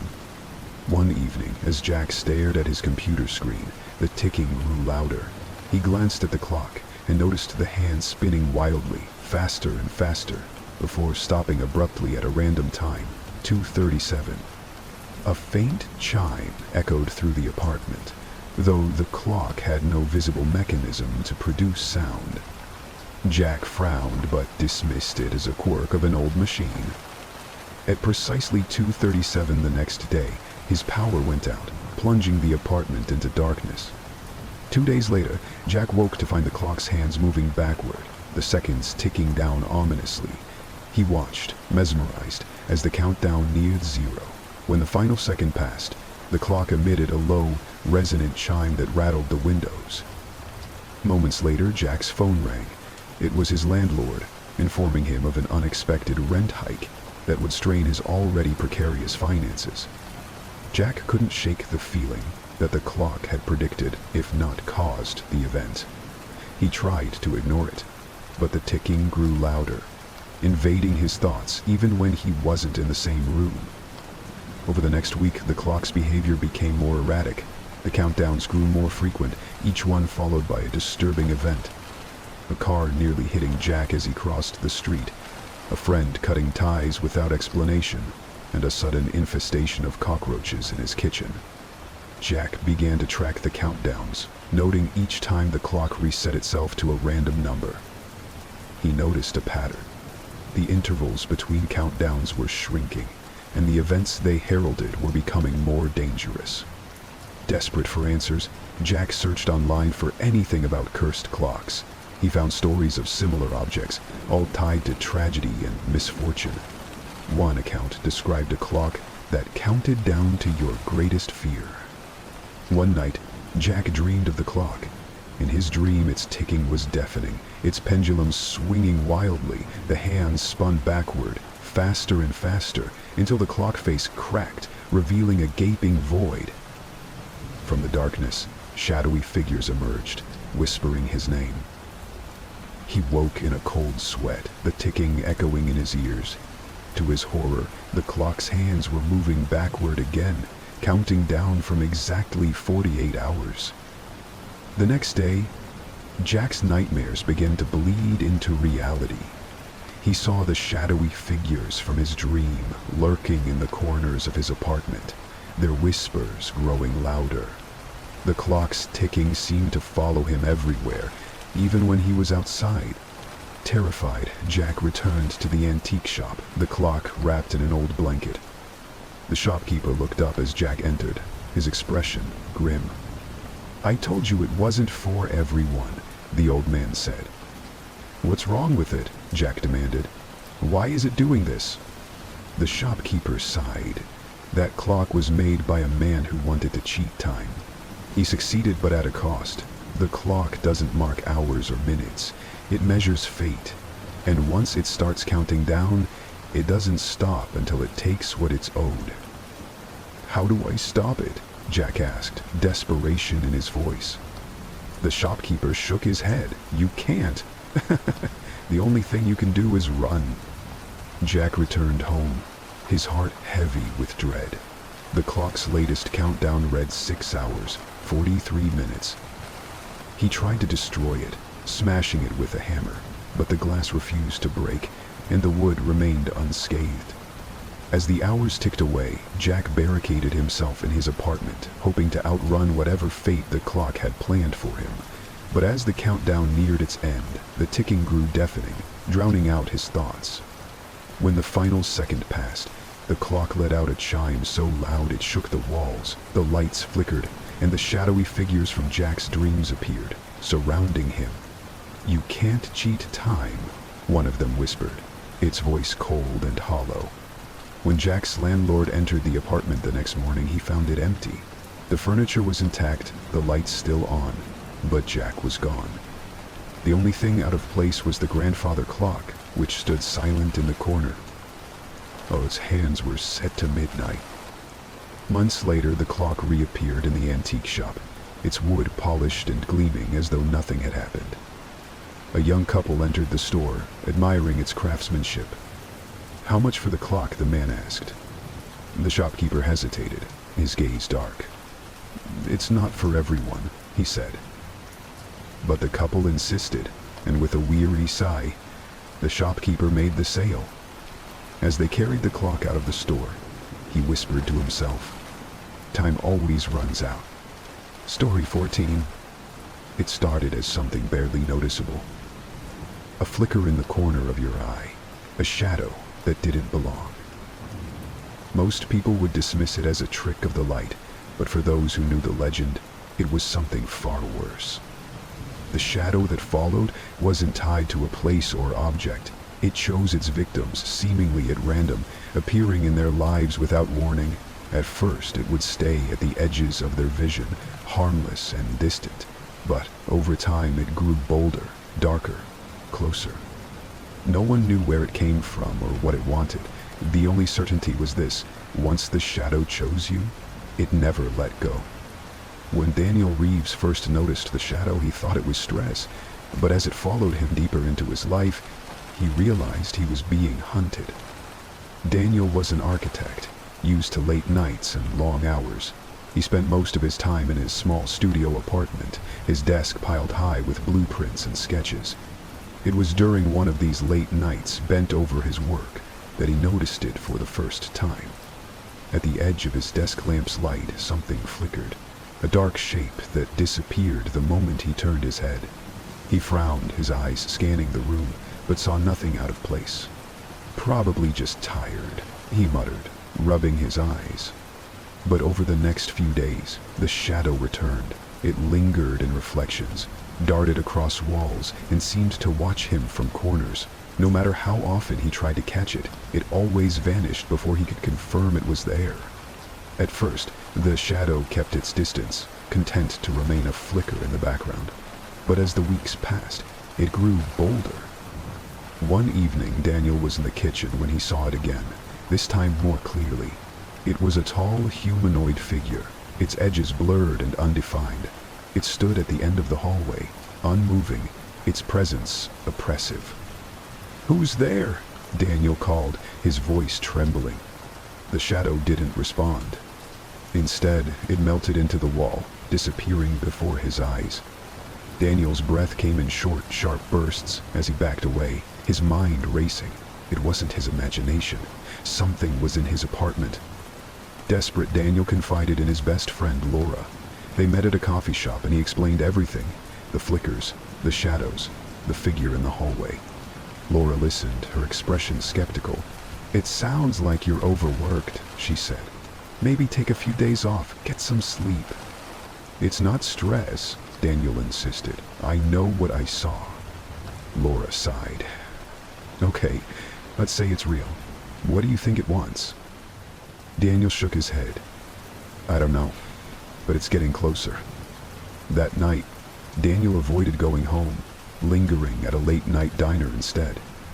But even there, the shadow found him. As he washed his hands in the restroom, he caught sight of it in the mirror, standing directly behind him. He spun around, his heart pounding, but the room was empty. The mirror, however, showed something different. The shadow was still there, its head tilted as though studying him. Its presence was suffocating, its form darker than the surrounding room. Daniel stumbled out of the restroom, shaking. He knew now that there was no escaping it. The shadow began appearing more frequently, not just in the apartment, but everywhere Daniel went. It was in the corner of his office, lurking in the reflections of passing windows, and standing at the far end of empty streets. More troubling, it no longer disappeared when he looked directly at it. It would linger for several seconds, watching him, before dissolving into the surroundings. The closer it got, the colder the air became, leaving a chill that clung to Daniel long after the shadow vanished. He tried to research what was happening, but every explanation he found, psychosis, supernatural entities, overexertion, felt inadequate. All he knew was that the shadow was real, and it was getting closer. One night, as Daniel lay in bed, he felt it for the first time. A cold, light pressure brushed against his arm, waking him with a start. His room was pitch dark, but he could feel the presence looming over him. He scrambled to turn on the lamp, and the shadow melted into the corner of the room, watching him with an intensity that made his skin crawl. "You can't have me," Daniel whispered, his voice trembling. The shadow tilted its head, as if amused, before vanishing completely. But the cold sensation lingered on his arm, a reminder that it had crossed a line. Laura began to worry when Daniel stopped answering her calls. She decided to visit his apartment, but when she arrived, the place was a mess. Blueprints were scattered across the floor, the curtains were drawn tight, and Daniel looked like he hadn't slept in days. "You have to leave," he said, his voice frantic. "It doesn't like other people." "What are you talking about?" Laura asked, her concern deepening. "It's here," Daniel whispered. "It's watching us, right now." Laura glanced around the room but saw nothing. "You need help," she said firmly. "Let me stay with you tonight." Daniel shook his head. "It'll follow you too. I can't let that happen."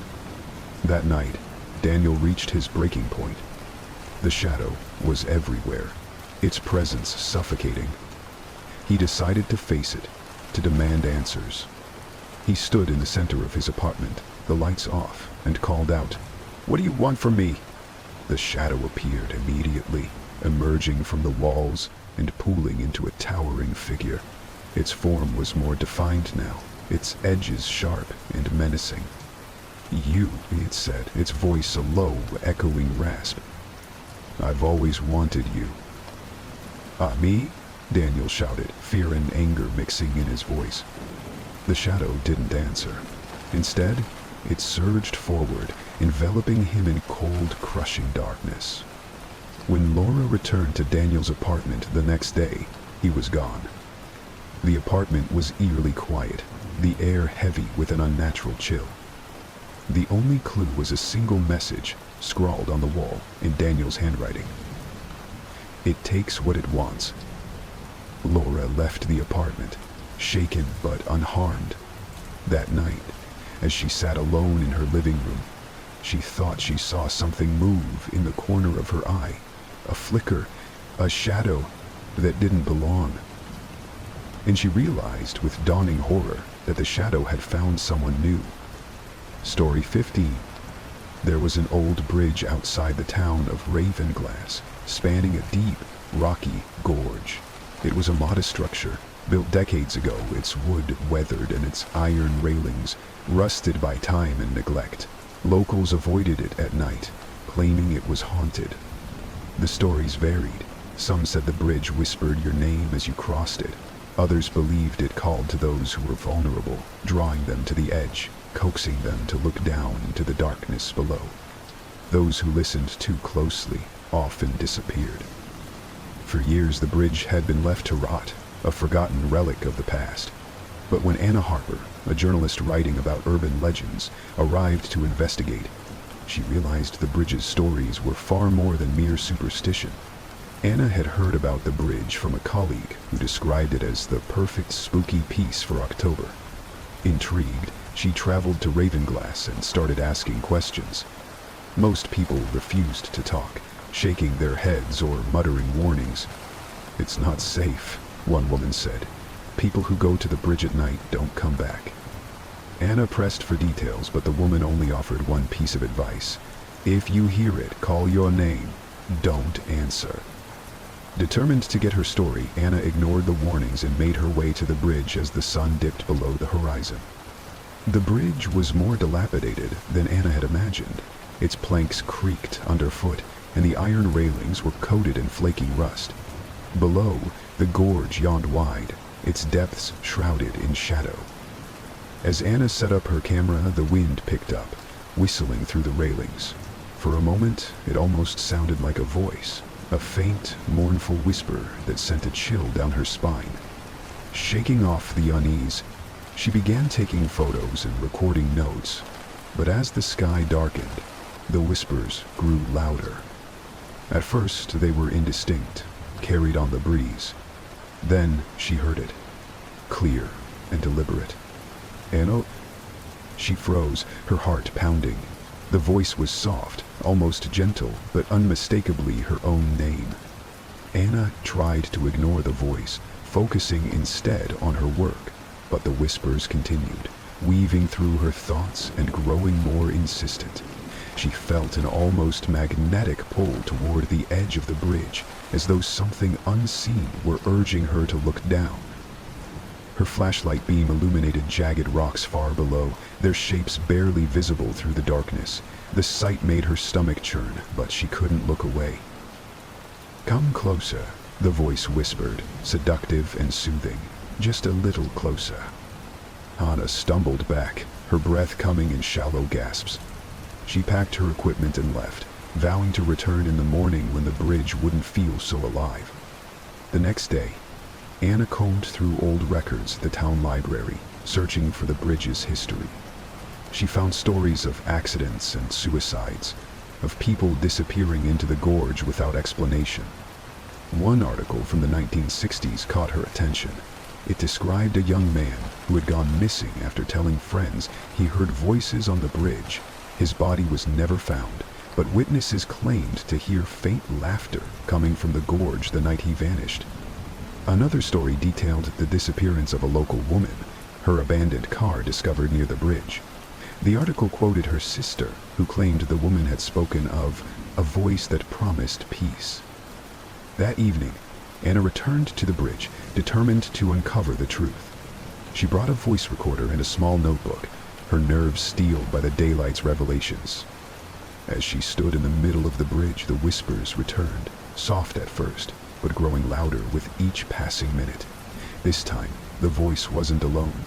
It was joined by others, multiple voices overlapping, some pleading, others laughing, all calling her name. "What are you here?" one voice asked, accusatory and sharp. "You're just like them," another said, its tone dripping with malice. Anna's hands trembled as she scribbled notes. "Who are you?" she called into the darkness. "What do you want?" The voices fell silent. Then, in perfect unison, they replied, "Come and see." Before Anna could react, the ground beneath her seemed to shift. The world blurred, and she was no longer on the bridge, but standing in a strange, dreamlike version of it. The air was thick and humid, the gorge below replaced by an endless expanse of swirling mist.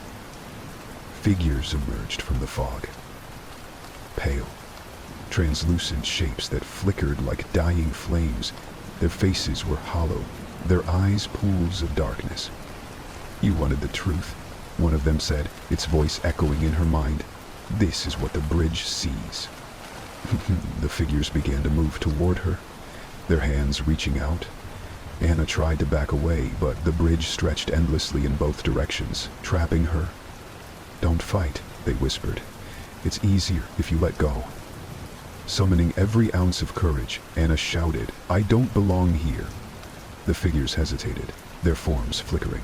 The whispers grew louder, a cacophony of overlapping voices that seemed to tear at her sanity. She turned and ran, her feet pounding against the planks as the figures chased her. The bridge warped and twisted, the mist rising to engulf her. Just as she felt their cold hands brush against her back, she burst through the fog and found herself standing on the real bridge, gasping for air. The whispers faded, leaving only the sound of the wind. Anna didn't sleep that night. She replayed the recording she had made on the bridge, her hands shaking. The device captured nothing but static, though faint whispers could be heard beneath the noise. She realized the bridge wasn't just a place of tragedy, it was alive. It called to those who were vulnerable, those who carried secrets and pain. And, once it chose someone, it wouldn't stop until they answered. The next morning she left Ravenglass, vowing to never return. Months later, Anna published her story, though she left out the more personal details. The article drew attention, and soon other journalists and thrill-seekers visited the bridge, eager to experience its mystery. One evening, a young man stood on the bridge, his camera in hand. As the wind picked up, he heard a soft, familiar voice calling his name. "Come closer," it said, and he did. The next day, his car was found parked near the bridge. No one ever saw him again. Story 17. Up deep in the forest, hidden among the towering pines, there was a cabin that no one spoke of. It wasn't on any maps, and those who stumbled across it never stayed for long. The air around it was too still, too heavy, as though the forest itself were holding its breath. Embarrassed to say the least, Phil was frozen to stare at the mountain, marveling at the proud beauty that met his eye. Locals called it the Dreaming Cabin. Legends claimed it was alive, that it fed on the thoughts and fears of those who entered. Some said it showed you your heart's deepest desires. Others that it turned your dreams into nightmares. But the most chilling story was the simplest. Those who stayed in the cabin didn't leave the same. When Olivia and her friends discovered the cabin during a weekend hike, they thought they'd found the perfect spot to rest. They didn't know the cabin had been waiting for them. Olivia, Rachel, and Liam and Eric had been hiking through the wilderness for hours. They had planned to camp near a lake, but had taken a wrong turn and found themselves deep in unfamiliar territory. The sun was setting and the air was growing colder. "Let's just camp here," Eric suggested, pointing to a clearing. Before anyone could respond, Rachel spotted something through the trees. "Wait, is that a building?" The group approached cautiously, their flashlights cutting through the dim light. The cabin stood in the center of the clearing, its wooden walls weathered and dark. The windows were intact, but cloudy, reflecting the fading sunlight in a dull sheen. "This wasn't on the map," Liam said, frowning. Olivia shrugged. "Maybe it's an old hunting lodge.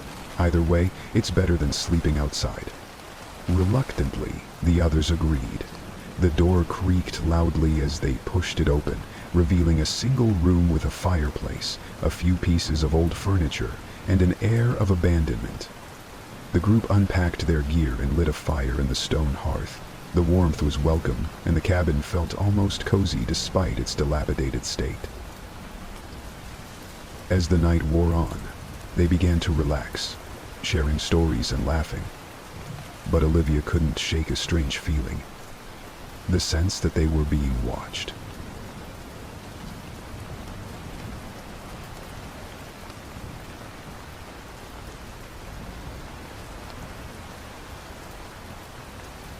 The strange feeling started to emerge. Relief was on her heart, but a little while later, the sense that they were being watched. Several times she thought she saw movement out of the corner of her eye, but when she turned, there was nothing there. When she mentioned it to Rachel, her friend laughed. "You're just tired. It's an old cabin in the woods. Of course it feels creepy." Olivia nodded, though the unease lingered. That night, as the others slept, she dreamed of shadows moving across the walls, their forms shifting and growing until they consumed the room. The next morning, Olivia woke to find Rachel sitting by the window, staring outside. Her expression was vacant, her hands trembling slightly. "Rachel, you okay?" Olivia asked. Rachel turned slowly, her eyes unfocused. "I had the strangest dream," she said, her voice flat. "The cabin, it talked to me." "What do you mean?" Olivia asked, her stomach tightening. Rachel frowned, as though trying to remember. "It said, it knows me, that it could show me what I want most." Before Olivia could respond, Liam and Eric joined them, both looking pale and shaken. "I had a weird dream too," Liam said. "The cabin wasn't empty anymore. It was alive." Eric nodded. "Same here. Something was in my head. It felt so real." Olivia didn't tell them about her own dream. She didn't want to believe it. That evening, the cabin's strange energy became impossible to ignore. The air felt heavy, almost oppressive, and the shadows on the walls seemed to move independently of the firelight. The group avoided looking at the windows, which now seemed darker than the night outside. Eric suggested leaving, but the forest was pitch black, and the thought of navigating it in the dark was too dangerous. As they sat in uneasy silence, the fireplace crackled loudly, and a low, guttural sound echoed through the room. It was faint at first, like a distant whisper, but it grew louder, forming words. "Stay with me," the voice said, deep and resonant. "Let me show you." The group froze, their eyes darting around the room. Did anyone else hear that?" Liam stammered. Before anyone could answer, the shadows surged across the walls, enveloping the room in darkness. The group awoke the next morning in silence, each of them pale and shaken. The dreams had been different this time, darker, more vivid. Olivia had dreamed of her childhood home, but it wasn't as she remembered it. The walls bled, and the windows were filled with faces, distorted, screaming faces that pressed against the glass. Rachel wouldn't say what she dreamed, but tears streamed down her face as she packed her bag. "We need to go," she said, her voice trembling. "We can't stay here another night." The others agreed. But as they stepped outside, they realized the forest had changed. The trail they had followed was gone, replaced by dense, unbroken trees. "We're trapped," Eric whispered. As the day wore on, the cabin began to reveal its true nature. The air inside seemed to hum with energy, and the walls pulsed faintly, like the cabin itself was alive. When night fell, the whispers returned, louder now, filling the room with a cacophony of voices. "You can have anything you want," the voices promised. "Stay with us, We'll show you your deepest desires." Liam, who had been growing increasingly agitated, shouted, "What do you want from us?" The whispers fell silent. Then, in unison, they replied, "Everything." The group argued, fear and paranoia taking hold. Rachel insisted the cabin was feeding on them, twisting their minds and their dreams. Liam, on the other hand, seemed drawn to the voices, his gaze distant and unfocused. "Maybe it's not so bad," he said. "Maybe we should listen." "Are you insane?" Eric snapped. "This place is trying to kill us." Olivia stayed quiet, her mind racing. She felt the cabin's pull too, a subtle but insistent tug that made her question whether leaving was even possible. That night, as they tried to sleep, the dreams turned violent. Olivia saw herself trapped in the cabin, her friends' faces distorted and inhuman. She woke to find Liam standing by the fireplace, staring into the flames. "What are you doing?" she whispered. "Cabin showed me something," he said, his voice hollow. "I think I belong here." The shadows consumed Liam that night. As the others watched in horror, the darkness enveloped him, pulling him into the walls. His screams echoed through the cabin before fading into silence. "We're next," Rachel said, tears streaming down her face. Desperate, Olivia and Eric decided to make a run for it, despite the impenetrable forest. But as they reached the door, it slammed shut, the walls groaning as though the cabin were alive. "You can't leave," the voice said. "You're part of us now." Weeks later, a pair of hikers stumbled across the cabin. They found no sign of Olivia, Rachel, or Eric, only their belongings, neatly arranged in the center of the room. As the hikers explored, one of them noticed the shadows on the walls, their forms flickering and shifting. "Did you see that?" he asked, his voice trembling. His companion shrugged. It's just shadows. Don't be paranoid." The cabin waited, silent and patient, as its new guests settled in. Story 18. On the outskirts of a small village nestled in the shadow of a dense forest, there stood an ancient oak tree. Its gnarled branches stretched high into the sky, and its trunk was as wide as a small house. The villagers called it the Knowing Tree. Legends said the tree could hear your thoughts, your secrets, your deepest fears. Those who dared to touch its bark would have their minds laid bare, and in return, the tree would whisper truths about their future. But the tree wasn't kind. It didn't simply share knowledge. It demanded something in return. When Ellis, a young man desperate for answers, ventured into the forest to find the tree, he didn't realize that the price of its wisdom would be far more than he was willing to pay. Ellis had heard the stories of the tree since he was a child. His grandmother often spoke of it in hushed tones, warning him to stay far away. But now, as he faced a life-altering decision, he found himself drawn to the tree. He had been offered a lucrative job in a faraway city, but taking it meant leaving behind his ailing mother, who had no one else to care for her. Torn between ambition and duty, Ellis sought a sign, something to guide him. The Knowing Tree seemed to call to him, its legend a beacon of hope or desperation. Armed with nothing but a flashlight and a growing sense of unease, Ellis entered the forest at dusk. The forest was unnaturally quiet, the air thick and still. Ellis followed a faint path, his flashlight beam cutting through the gloom. After what felt like hours, he reached a clearing. And there it was. The Knowing Tree loomed before him, its branches twisting like skeletal arms against the darkening sky.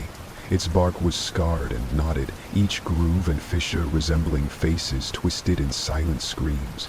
The air around it felt alive, humming with an unseen energy. Ellis hesitated, his heart pounding. And then, summoning his courage, he placed his hand on the tree's rough bark. The world shifted. The moment his skin touched the bark, Ellis felt a surge of cold shoot through his body.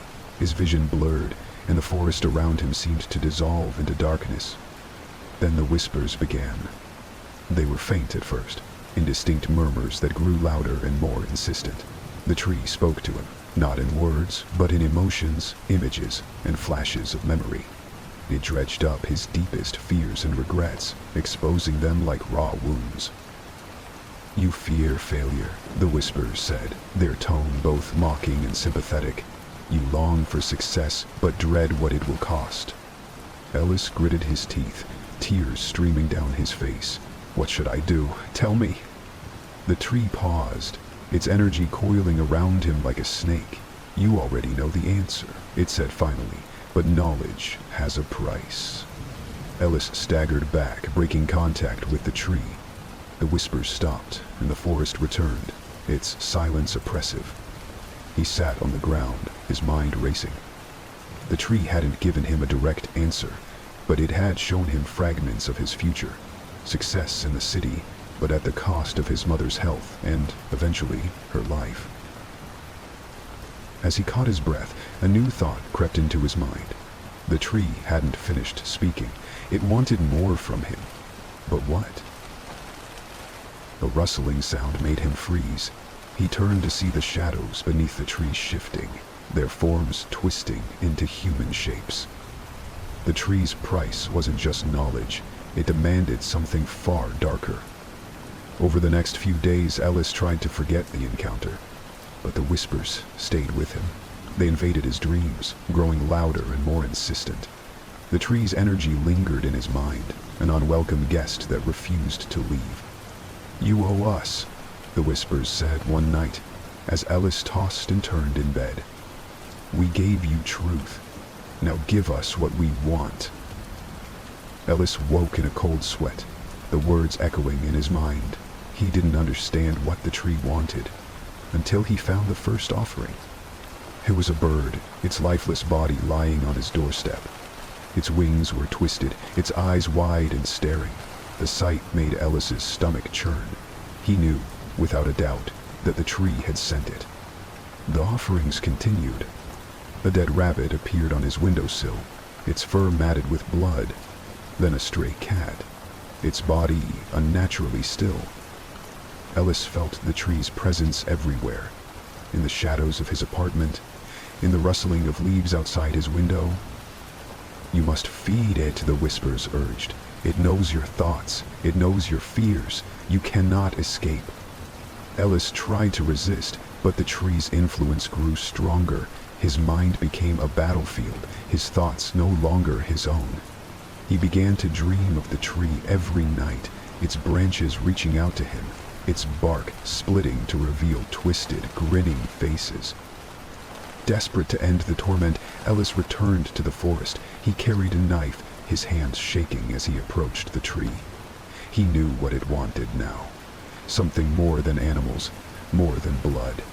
It wanted a human soul. "I can't do this," he whispered, his voice trembling. "I won't." The tree's shadows coiled around him, pressing against his chest.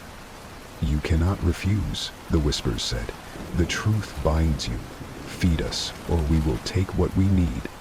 Ellis looked down at the knife, his vision swimming. He thought of his mother, of the future the tree had shown him, and then he made his choice. Hours later, the villagers heard the distant wail of sirens. Search parties combed the forest, following a faint trail of blood that led to the clearing. They found Ellis at the base of the tree, his lifeless body slumped against the trunk. The knife lay nearby, its blade stained red. The villagers whispered among themselves, their faces pale as they stared at the tree. The bark was different now. A new face had appeared, one that resembled Ellis, his mouth open in a silent scream. The knowing tree stands as it always has, its branches stretching toward the sky. The villagers avoid the clearing, but they know the tree's hunger is never truly sated. Sometimes, hikers report feeling drawn to the tree, its energy like a siren song in the depths of the forest. Those who dare to touch its bark often disappear, their names added to the whispers that echo through the woods. And in the quiet of the night, if you listen closely, you might hear the tree's voice calling to you. "Come closer. Tell me your secrets." Story 19. The town of Greystone was an ordinary place, nestled between rolling hills and dense woods. But once every decade, a fog would roll in, a thick, impenetrable mist that silenced everything it touched. Locals called it the consuming fog. When the fog came, people locked their doors, drew their curtains, and waited. Stories whispered from generation to generation claimed that those who ventured into the fog never returned, or if they did, they came back changed. The fog was due to return this year, and though most townsfolk were prepared to stay inside, a group of curious teenagers saw it as an opportunity to uncover the truth behind the legend. They had no idea that the fog wasn't just a weather phenomenon. It was alive, and it was waiting for them. On the night the fog arrived, the air grew cold, and the streets emptied as the townsfolk retreated to their homes. The teenagers, Clara, Jake, Mia, and Ryan, met at the edge of town, armed with flashlights and a sense of adventure. "This is ridiculous," Clara said, pulling her jacket tighter around her. "It's just fog." "Exactly," Jake replied, grinning. "And we're going to prove it." Mia hesitated. "What if the stories are true?" "They're just stories," Ryan said, rolling his eyes. "Come on, Mia, don't back out now." With some reluctance, Mia followed the group into the mist. The world around them quickly disappeared, the fog swallowing everything in a shroud of white. The further they walked, the quieter it became. At first, the group chalked it up to the muffling effect of the fog, but soon even their own footsteps seemed muted, as though the sound was being absorbed by the mist. "Is it just me, or is it too quiet?" Clara asked, her voice unnaturally loud in the stillness. Jake laughed nervously. "It's just fog, relax." But the unease was palpable. The air felt heavy, pressing against their skin, and the light from their flashlights barely penetrated the dense mist. Then they heard it, a faint whisper, just on the edge of hearing. "Did you hear that?" Mia whispered. The group stopped, their eyes darting around. The whisper came again, louder this time. It wasn't a word, just a sound like someone exhaling softly. As they pressed on, the whispers grew louder, overlapping until they formed a faint cacophony. The group couldn't make out words, but the voices seemed to come from all directions. "I don't like this," Mia said, clutching Ryan's arm. "Let's go back." "Go back where?" Ryan replied, spinning around. The fog had thickened, and their path was no longer visible. Every direction looked the same, an endless void of white.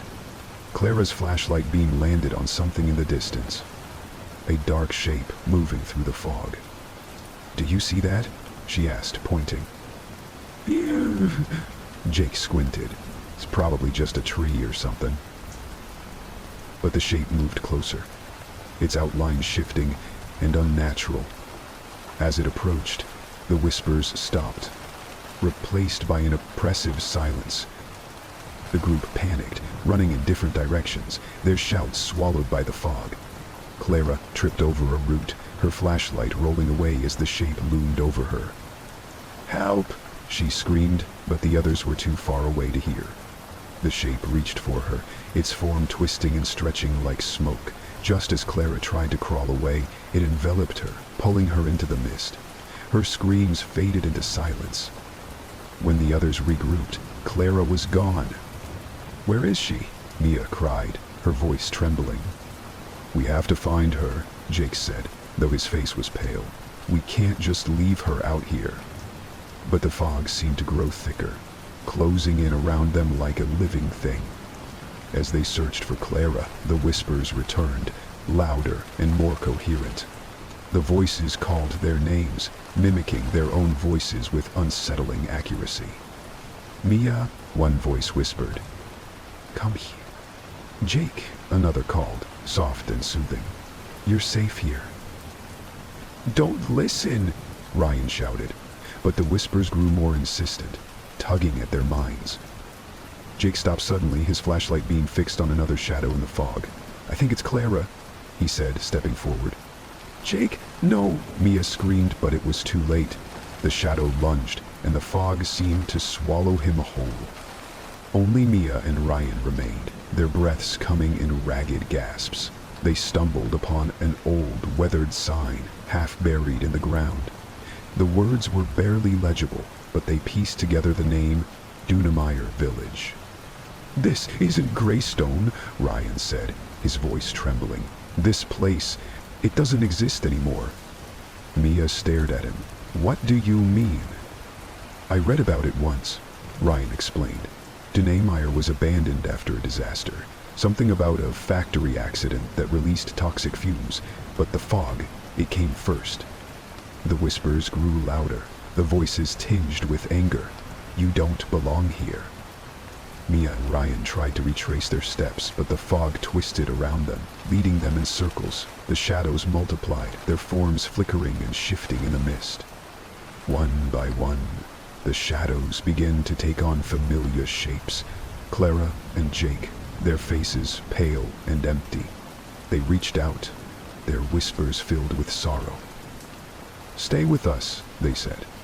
"It's better here." Ryan grabbed Mia's hand, pulling her away. "They're not real," he shouted, though his voice quivered with doubt. The fog pressed closer, its chill cutting to the bone. Ryan stumbled, and the shadows surged forward, dragging him into the mist. Mia ran, her lungs burning and her vision blurring. She tripped over a fallen branch, landing hard on the ground. The whispers surrounded her, blending into a deafening roar. "Would you fight?" the voices asked.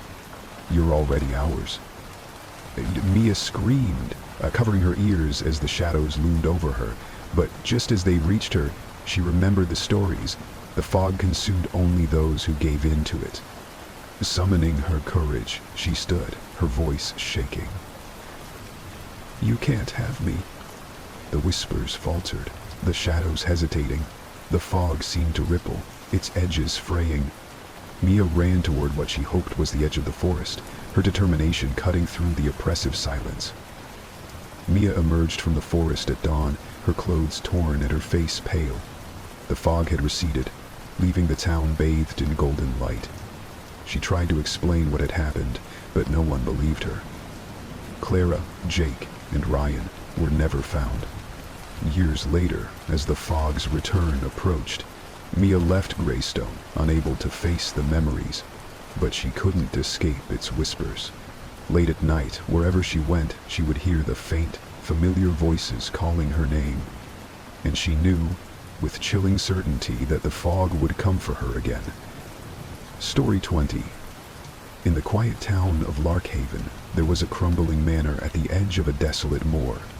Its windows were shattered, and its walls sagged with age, but the most striking feature was the enormous portrait that hung in the grand hall.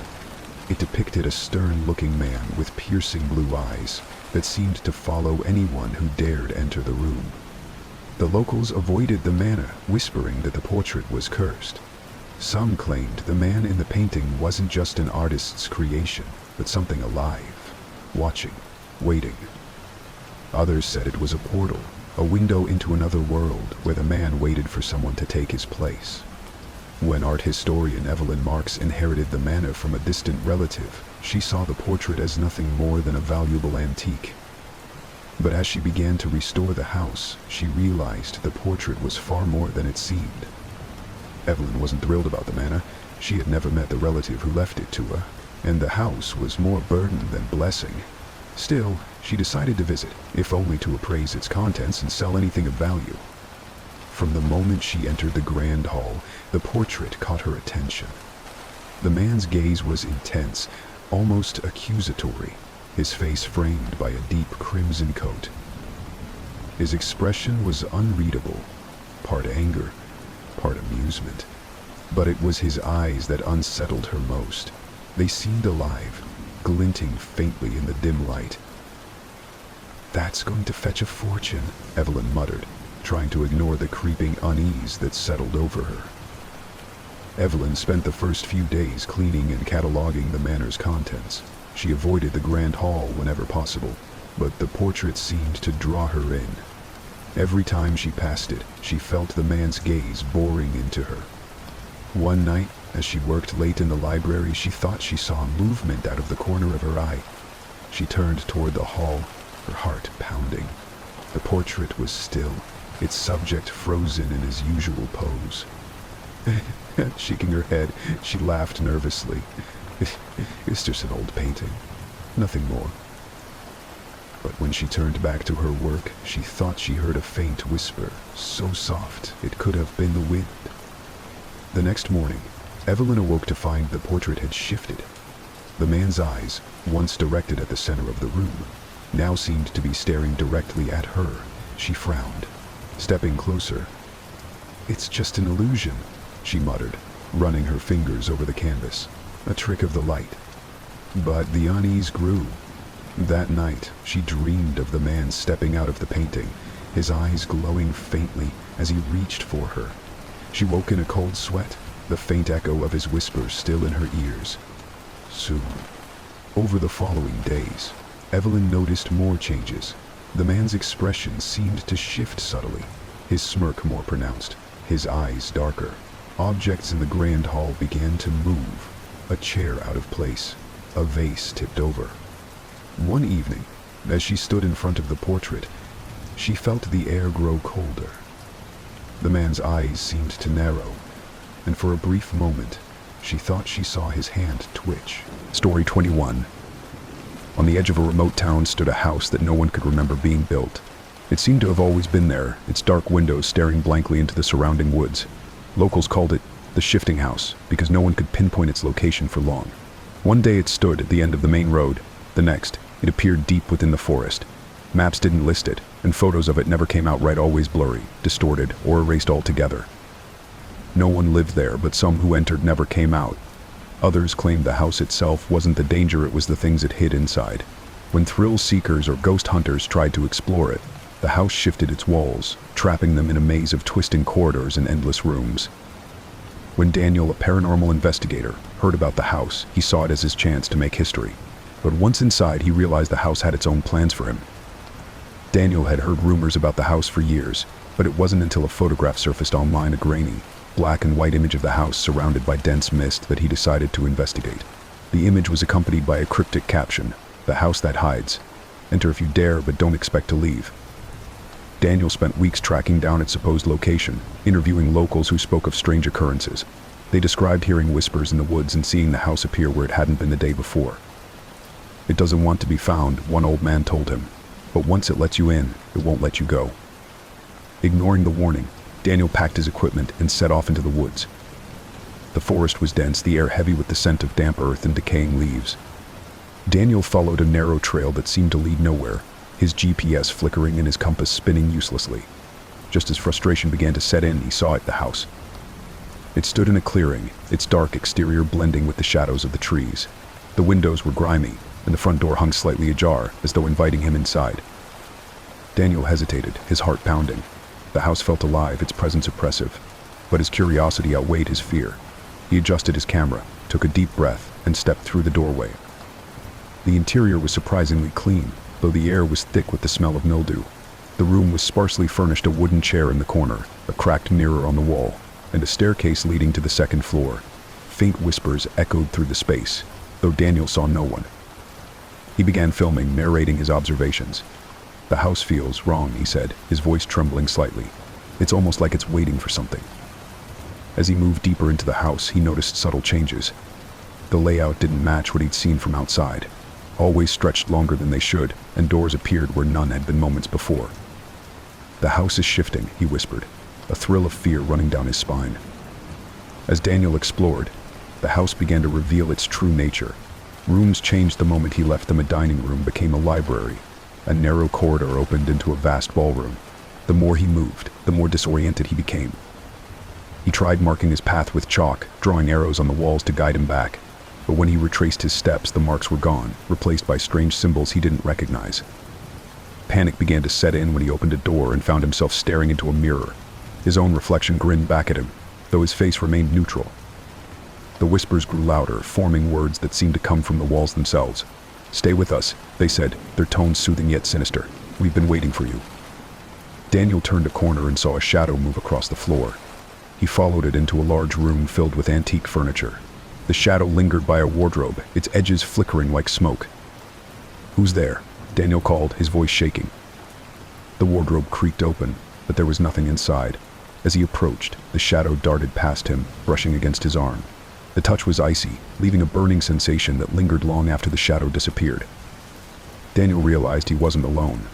The house was filled with faint presences, shadows that moved in the corners of his vision, laughter that echoed from empty rooms.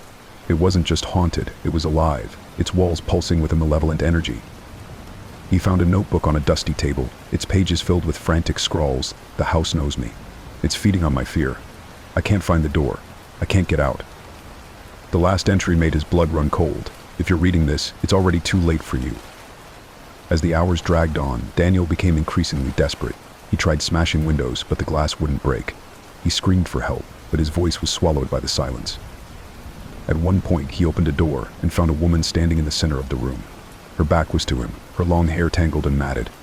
"Hello," he said, stepping closer. The woman turned slowly, revealing a face that was blank, no eyes, no mouth, just smooth skin. Daniel stumbled back, but the figure lunged at him, dissolving into a cloud of shadows that enveloped him. When he woke, he was back in the entryway, the door closed and locked behind him. Daniel realized the house wasn't just trapping him, it was studying him. It twisted his memories, showing him images of people he loved, moments he regretted. The whispers grew cruel, mocking his failures and fears. In one room, he found a photo of Telf taken just moments before he had entered the house. The sight filled him with dread. "This isn't real," he muttered, clutching his head. "None of this is real." Real. But the house responded, its walls groaning. "It's more real than you." Days later, when Daniel's friends reported him missing, search parties combed the forest.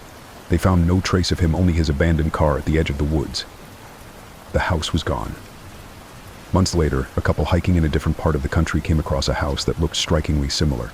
They entered, curious about the legend they had heard. The door closed behind them, and the house shifted once more. The house that hides had found new guests. Story 22. In the village of Black Hollow, there was a stone well hidden deep in the forest. Its crumbling edges were overgrown with moss, and the rope and bucket were long gone. Villagers avoided it, claiming it was cursed. They said if you leaned too close, you would hear whispers rising from the depths. The whispers promised answers to your greatest questions, solutions to your deepest fears. But they came with a warning. The well never gave without taking something in return. When Sam, a university student plagued by an unbearable guilt, learned of the well, he thought it could offer him the absolution he craved. What he didn't realize was that the whispers weren't offering help, they were luring him in.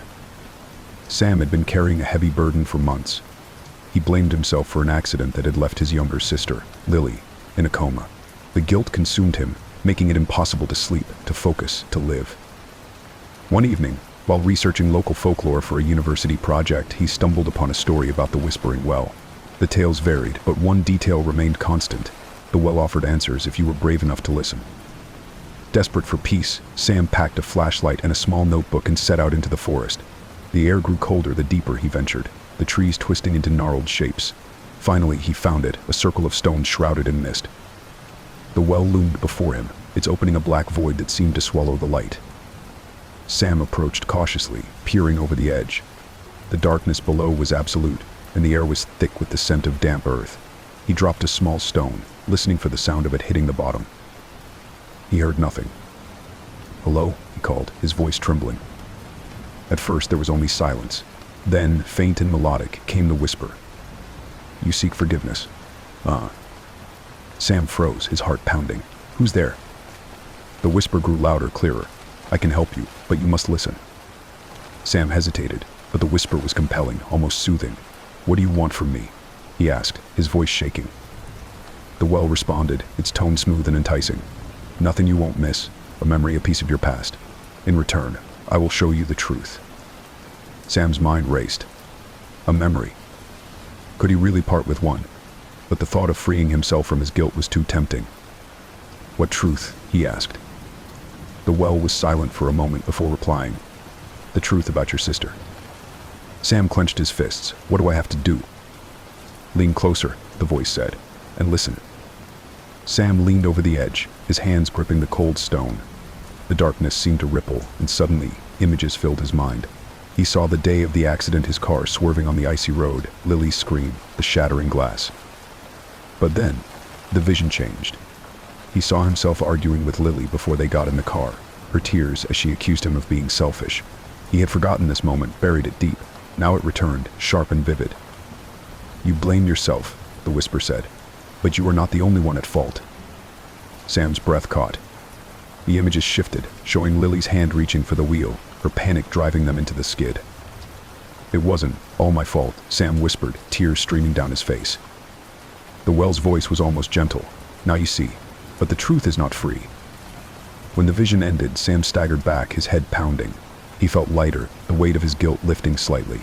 But something else was wrong, something missing. He struggled to remember what he had done that morning before the accident. The memory was gone, erased as though it had never happened. The well had taken it, leaving only a hollow emptiness in its place. "I gave you what you wanted," the well said, "and I took what I needed." Sam stared at the void, his relief mingling with dread. "What happens if I come back?" The whisper seemed to laugh, soft and cold. "You will. They always do." Sam told himself he wouldn't return, but the well haunted him. He dreamed of its whispers, its promises. Each time he tried to move forward, the memory it had taken tugged at his mind, a reminder of what he had lost. 2 weeks later, he found himself standing at the edge of the forest again. This time he wanted to know what would happen to Lily, whether she would wake up, or if her coma was permanent. The well greeted him eagerly. "You have come back," it said, its voice like silk. "Ask your question." Sam hesitated. What will happen to her? Will she be okay? The whisper turned darker, colder. "You know the price." Sam felt the weight of the bargain. The well would take more of him, another memory, or worse. But he couldn't walk away. He needed to know. "Fine," he said. "Take what you want." The well's darkness surged, and another memory vanished. This time it was the day he graduated high school, the pride on his parents' faces erased as though it had never been. In return, the well showed him another vision. He saw Lily in a hospital bed, her eyes fluttering open. Relief washed over him, but it was short-lived. The vision darkened, and he saw himself standing at her bedside, unrecognizable. He was older, gaunt, his eyes empty. "You will save her," the well said, "but you will lose yourself." Sam tried to stop. He tried to avoid the forest, to move on with his life. But the whispers followed him, invading his thoughts. The well didn't just take it, planted a seed, a need to return. By his fourth visit, Sam barely recognized himself. Each bargain cost him more, his happiest memories, his sense of time, fragments of his identity. In their place, the well left only darkness. On his final visit, the well made its last offer. "Give me everything," it said, "and I will make her whole." Sam stood at the edge, trembling. He thought of Lily, of her laughter, of the sister he wanted to save. He nodded. The darkness rose to meet him. Weeks later, hikers found Sam's backpack near the well, but there was no sign of him. The villagers whispered of another soul claimed by the cursed depths, another victim of its whispers. But the well wasn't finished. One evening, a grieving father, desperate to see his lost son again, approached the stone circle. He leaned over the edge, his tears falling into the void. And from the darkness, the whisper rose again. "What do you seek?" Story 23. In the heart of a quiet neighborhood stood an old, unremarkable house with peeling paint and overgrown grass. Its history was ordinary, no murders, no ghost stories. But one detail set it apart, the door in the basement. It wasn't supposed to be there. The basement's layout didn't match the exterior, and the house's blueprints showed no door at all. Yet there it was set into the far wall, smooth and featureless, with no handle or hinges. It didn't open, and no one knew where it led. When the Martins family moved in, they dismissed the door as a strange architectural quirk. But soon they realized the door wasn't just an oddity. It was alive, and it was waiting. For Claire and Ben Martin, the house was a dream come true, a large space at a price too good to pass up. Their teenage daughter, Sophie, was less impressed, grumbling about how far away it was from her friends. The basement was the last area they explored. It was cold and damp, with bare concrete floors and a single flickering bulb. That's when they saw the door. "This doesn't make any sense," Ben said, running his hands over its surface. "There's no reason for this to be here." "Probably just an old access point they sealed off," Claire suggested. "It's nothing to worry about." But Sophie stared at the door, her brow furrowed. "It's creepy." Ben laughed. "It's just a door, Soph. Nothing to be afraid of." The first week passed without incident. The family settled into their new routine, and the basement door was all but forgotten. Then, one night, Claire woke to a faint tapping sound. At first, she thought it was a tree branch against a window, but the noise was coming from below. She crept down the stairs, her heart pounding. The basement was dark, the single bulb casting long shadows. The tapping continued, soft but rhythmic, coming from the door. "Hello," she whispered. The tapping stopped.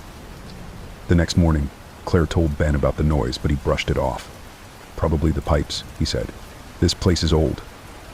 But that evening, Sophie noticed something strange. "The door," she said, her voice shaky. "It's closer." Ben frowned. "What are you talking about?" Sophie pointed, and his stomach dropped. The door had moved just a few inches, but enough to leave a faint scrape mark on the concrete floor. "That wasn't there before," Ben muttered, running his hand along the edge of the frame. Claire tried to laugh it off. Maybe we're imagining things. But none of them really believed that. Over the next few days, the door continued to move, inching closer to the center of the room. At night, the tapping returned, joined by faint whispers that seemed to come from behind the door. Sophie was the first to hear them clearly. "It's calling my name," she said one morning, her face pale. "I heard it last night. It was saying, 'Sophie, come closer.'" Ben tried to comfort her. "It's just your imagination. Maybe you had a bad dream." But Claire wasn't so sure. She had started hearing the whispers too. The basement itself began to change. The air grew colder, and the concrete walls seemed damp, almost slimy to the touch. Shadows flickered where there was no light, and the door's surface began to warp, faint patterns appearing like veins beneath its smooth surface. One night, Claire noticed something new, scratches on the floor, as though something heavy had been dragged across it. They led from the door to the bottom of the stairs. The family agreed to avoid the basement, but the house had other plans. Sophie became increasingly drawn to the door. She would stand at the top of the basement stairs, staring down at it for hours. When her parents asked what she was doing, she would shake her head and mutter, "It's just there." One night, Claire found Sophie in the basement, her hand pressed against the door. "Sophie," she shouted, pulling her daughter away. "What are you doing?" "I heard it again," Sophie whispered. "It said it could help me. It said it could take me somewhere better." The next night, the tapping and whispers stopped. The house fell into an eerie silence, as though holding its breath. In the early hours of the morning, Claire woke to a loud creak. She and Ben rushed downstairs to find Sophie missing and the basement door wide open. The space beyond wasn't a room. It was a void pitch black, with no walls or floor. A faint, sickly light flickered deep within, and the air smelled of rot. "Sophie!" Claire screamed, her voice echoing into the darkness. Without thinking, Claire stepped into the void. The ground felt solid beneath her feet, but the darkness was absolute. Ben followed, clutching a flashlight, but its beam barely penetrated the gloom. As they moved deeper, the whispers returned, louder and more distinct. They called Claire's name, urging her forward. Then, in the distance, they saw Sophie. She stood motionless, her back to them, bathed in the faint, flickering light. "Sophie!" Claire cried, running toward her. But as she reached out, Sophie turned, and Claire froze. Her daughter's eyes were black, her mouth twisted into an unnatural smile. "It's better here," Sophie said, her voice layered with something inhuman. Claire and Ben never returned from the basement. The house remained empty for years, its reputation growing darker with each passing tale. One day, a real estate agent arrived to appraise the property. As she walked through the house, she noticed something strange, a door on the second floor where none should have been. It was smooth and featureless, with no handle or hinges, and as she leaned closer, she thought she heard faint whispers calling her name. Story 24. The town of Hollowcrest was a quiet, unremarkable place, surrounded by rolling hills and endless woods. Its only claim to fame was its abandoned train station, a decaying relic from the early 1900s. No trains had stopped there in decades, yet every so often, late at night, townsfolk would hear the distant whistle of a train. Legend had it that the train came for the lost and the desperate, those who wanted to escape their lives, but at a terrible cost. Some claimed the train was a vessel for souls who could no longer bear their burdens, a one-way passage to a place no one could describe. Others whispered that the train took more than it gave, feeding on the pain and regrets of those who boarded. When Michael, a man weighed down by grief and guilt, heard the whistle one cold November night, he couldn't resist its call. What he didn't realize was that the train didn't just take passengers, it consumed them. Michael had spent months drowning in sorrow. His wife, Emily, had died in a car accident, and he blamed himself. Sleepless nights turned into days of isolation, and his once bright world had dimmed to a gray haze. That night, as he sat alone in his darkened living room, he heard it, a faint whistle in the distance. At first he thought he was imagining it, but as the sound grew louder, it stirred something deep within him. He stood, peering out the window. In the distance beyond the empty train tracks, a light flickered. The whistle came again, haunting and mournful. "Impossible," he muttered, but something about the sound pulled at him, a strange mix of dread and hope. Michael couldn't explain why he left the house that night. He just knew he had to go. The old train station was a 20-minute walk from his house, but he barely felt the cold as he made his way there. The station was exactly as he remembered it, broken benches, shattered windows, and graffiti-covered walls. Yet, as the whistle grew louder, the air seemed to thrum with energy. Then, the train appeared. It emerged from the darkness like a phantom, its black engine gleaming and its windows glowing faintly. It screeched to a halt in front of the platform, steam hissing into the night. A voice crackled over the intercom, distorted and eerie. "All aboard." Michael hesitated, his heart pounding. A door slid open and a man stepped onto the platform. He was tall and thin, dressed in a faded conductor's uniform. His eyes were shadowed, and his smile didn't quite reach them. "Ticket?" the conductor asked, his voice gravelly. I don't have one," Michael stammered. The conductor tilted his head, his smile widening. "No ticket." "No problem. The train knows who it's for." Michael didn't understand, but the pull was undeniable. Without another word, he stepped onto the train. Inside, the train was dimly lit, its interior both luxurious and unsettling. The seats were plush, but the fabric was faded and stained. The air was heavy with a mix of old perfume and something metallic. Michael walked down the aisle, his footsteps echoing. He noticed the other passengers' silent figures sitting rigidly in their seats, their faces pale and expressionless. "Hello," he tried, but no one responded. As he passed, he felt their eyes follow him, though their heads didn't move. A chill ran down his spine. The train lurched forward, and the world outside the windows blurred into darkness. Michael sat down, gripping the edge of his seat as the train picked up speed. Suddenly, it stopped. The lights flickered, and a low hum filled the air. The conductor appeared, his grin unnerving. "First stop," he said. "Time to face what you've left behind." Michael peered out the window and froze. The train had stopped in the middle of the woods, but in the distance, he saw a familiar scene, the car crash that had killed Emily. He stumbled out of his seat, pressing his hands against the glass. "No, this can't be real." "You must see," the conductor said, his voice almost gleeful. "The train demands it." Michael was thrust into the scene as though he were there again. He saw himself behind the wheel, Emily laughing beside him. Then, the tires skidded, the car spun, and the world erupted into chaos. This time, he noticed something he hadn't before. Emily's hand reaching for his, her eyes filled not with fear, but with forgiveness. "You couldn't have stopped it," she whispered, her voice faint but clear. Michael collapsed to his knees as the vision faded, leaving him back on the train. The passengers stared at him now, their empty eyes filled with faint glimmers of recognition. The train continued on, stopping at moments from Michael's past, his worst mistakes, his deepest regrets. Each time, he was forced to confront the truth he had tried to bury. With each stop, the passengers seemed to change. Their faces grew more familiar, reflecting fragments of himself. He realized the train wasn't just showing him his past, it was taking pieces of him. "What do you want from me?" Michael shouted at the conductor. The man smiled, his eyes glinting. "The train collects what is left behind. Regrets, memories, pain, it all fuels the journey." Michael began to feel lighter, as though pieces of his soul were being stripped away. The train approached its final stop, the air inside growing colder. "Where are we going?" he asked, his voice trembling. The conductor's smile faded. "You'll see." The train stopped in a desolate void, a place without light or sound. The door slid open, revealing an endless expanse of nothingness. "This is where it ends," the conductor said. "Unless..." "Unless what?" Michael asked, desperation in his voice. "Unless you choose to leave something behind." Michael never returned to Hollowcrest, though some claimed to hear his voice on the wind near the abandoned station. One evening, a young woman waiting for a bus heard the distant whistle of a train. She turned and saw a faint light in the distance, accompanied by a voice on the intercom. "All aboard." The train was still searching for its next passenger. Story 21. On the edge of a remote town stood a house that no one could remember being built. It seemed to have always been there, its dark windows staring blankly into the surrounding woods. Locals called it the shifting house because no one could pinpoint its location for long. One day it stood at the end of the main road, the next, It appeared deep within the forest. Maps didn't list it, and photos of it never came out right, always blurry, distorted, or erased altogether. No one lived there, but some who entered never came out. Others claimed the house itself wasn't the danger, it was the things it hid inside. When thrill seekers or ghost hunters tried to explore it, the house shifted its walls, trapping them in a maze of twisting corridors and endless rooms.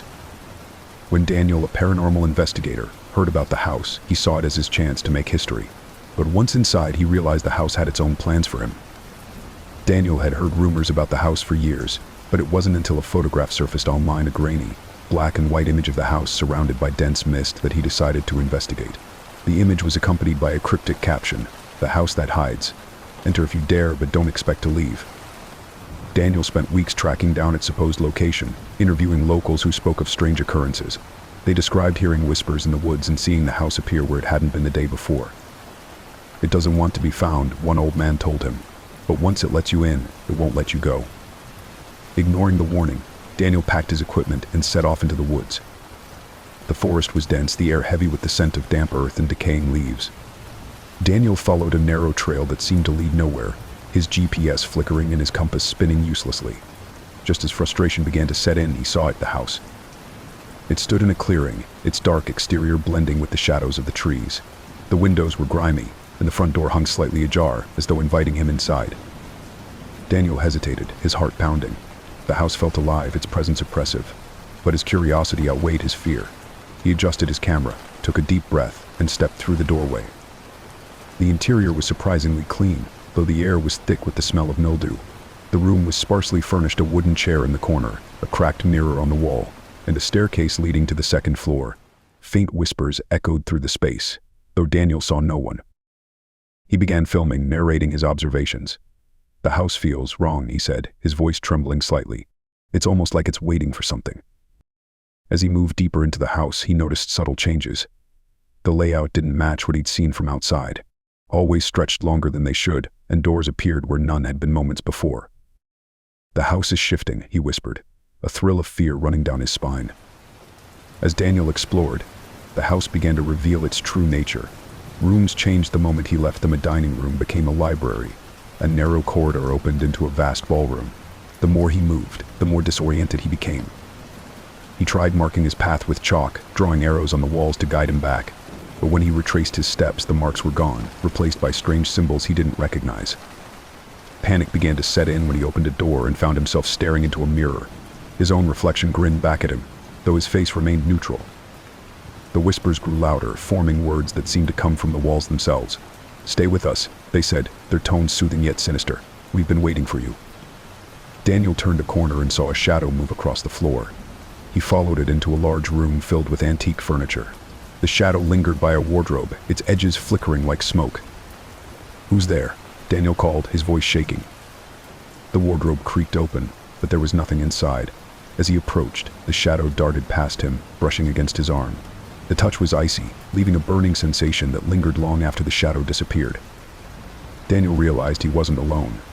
The house was filled with faint presences, shadows that moved in the corners of his vision, laughter that echoed from empty rooms.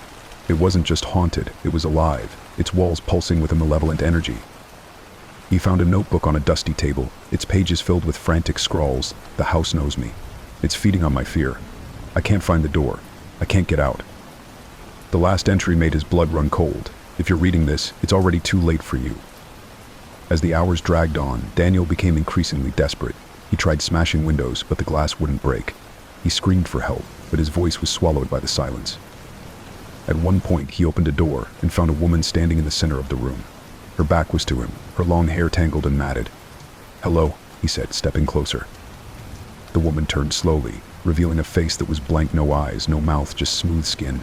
Daniel stumbled back, but the figure lunged at him, dissolving into a cloud of shadows that enveloped him. When he woke, he was back in the entryway, the door closed and locked behind him. Daniel realized the house wasn't just trapping him, it was studying him. It twisted his memories, showing him images of people he loved, moments he regretted. The whispers grew cruel, mocking his failures and fears.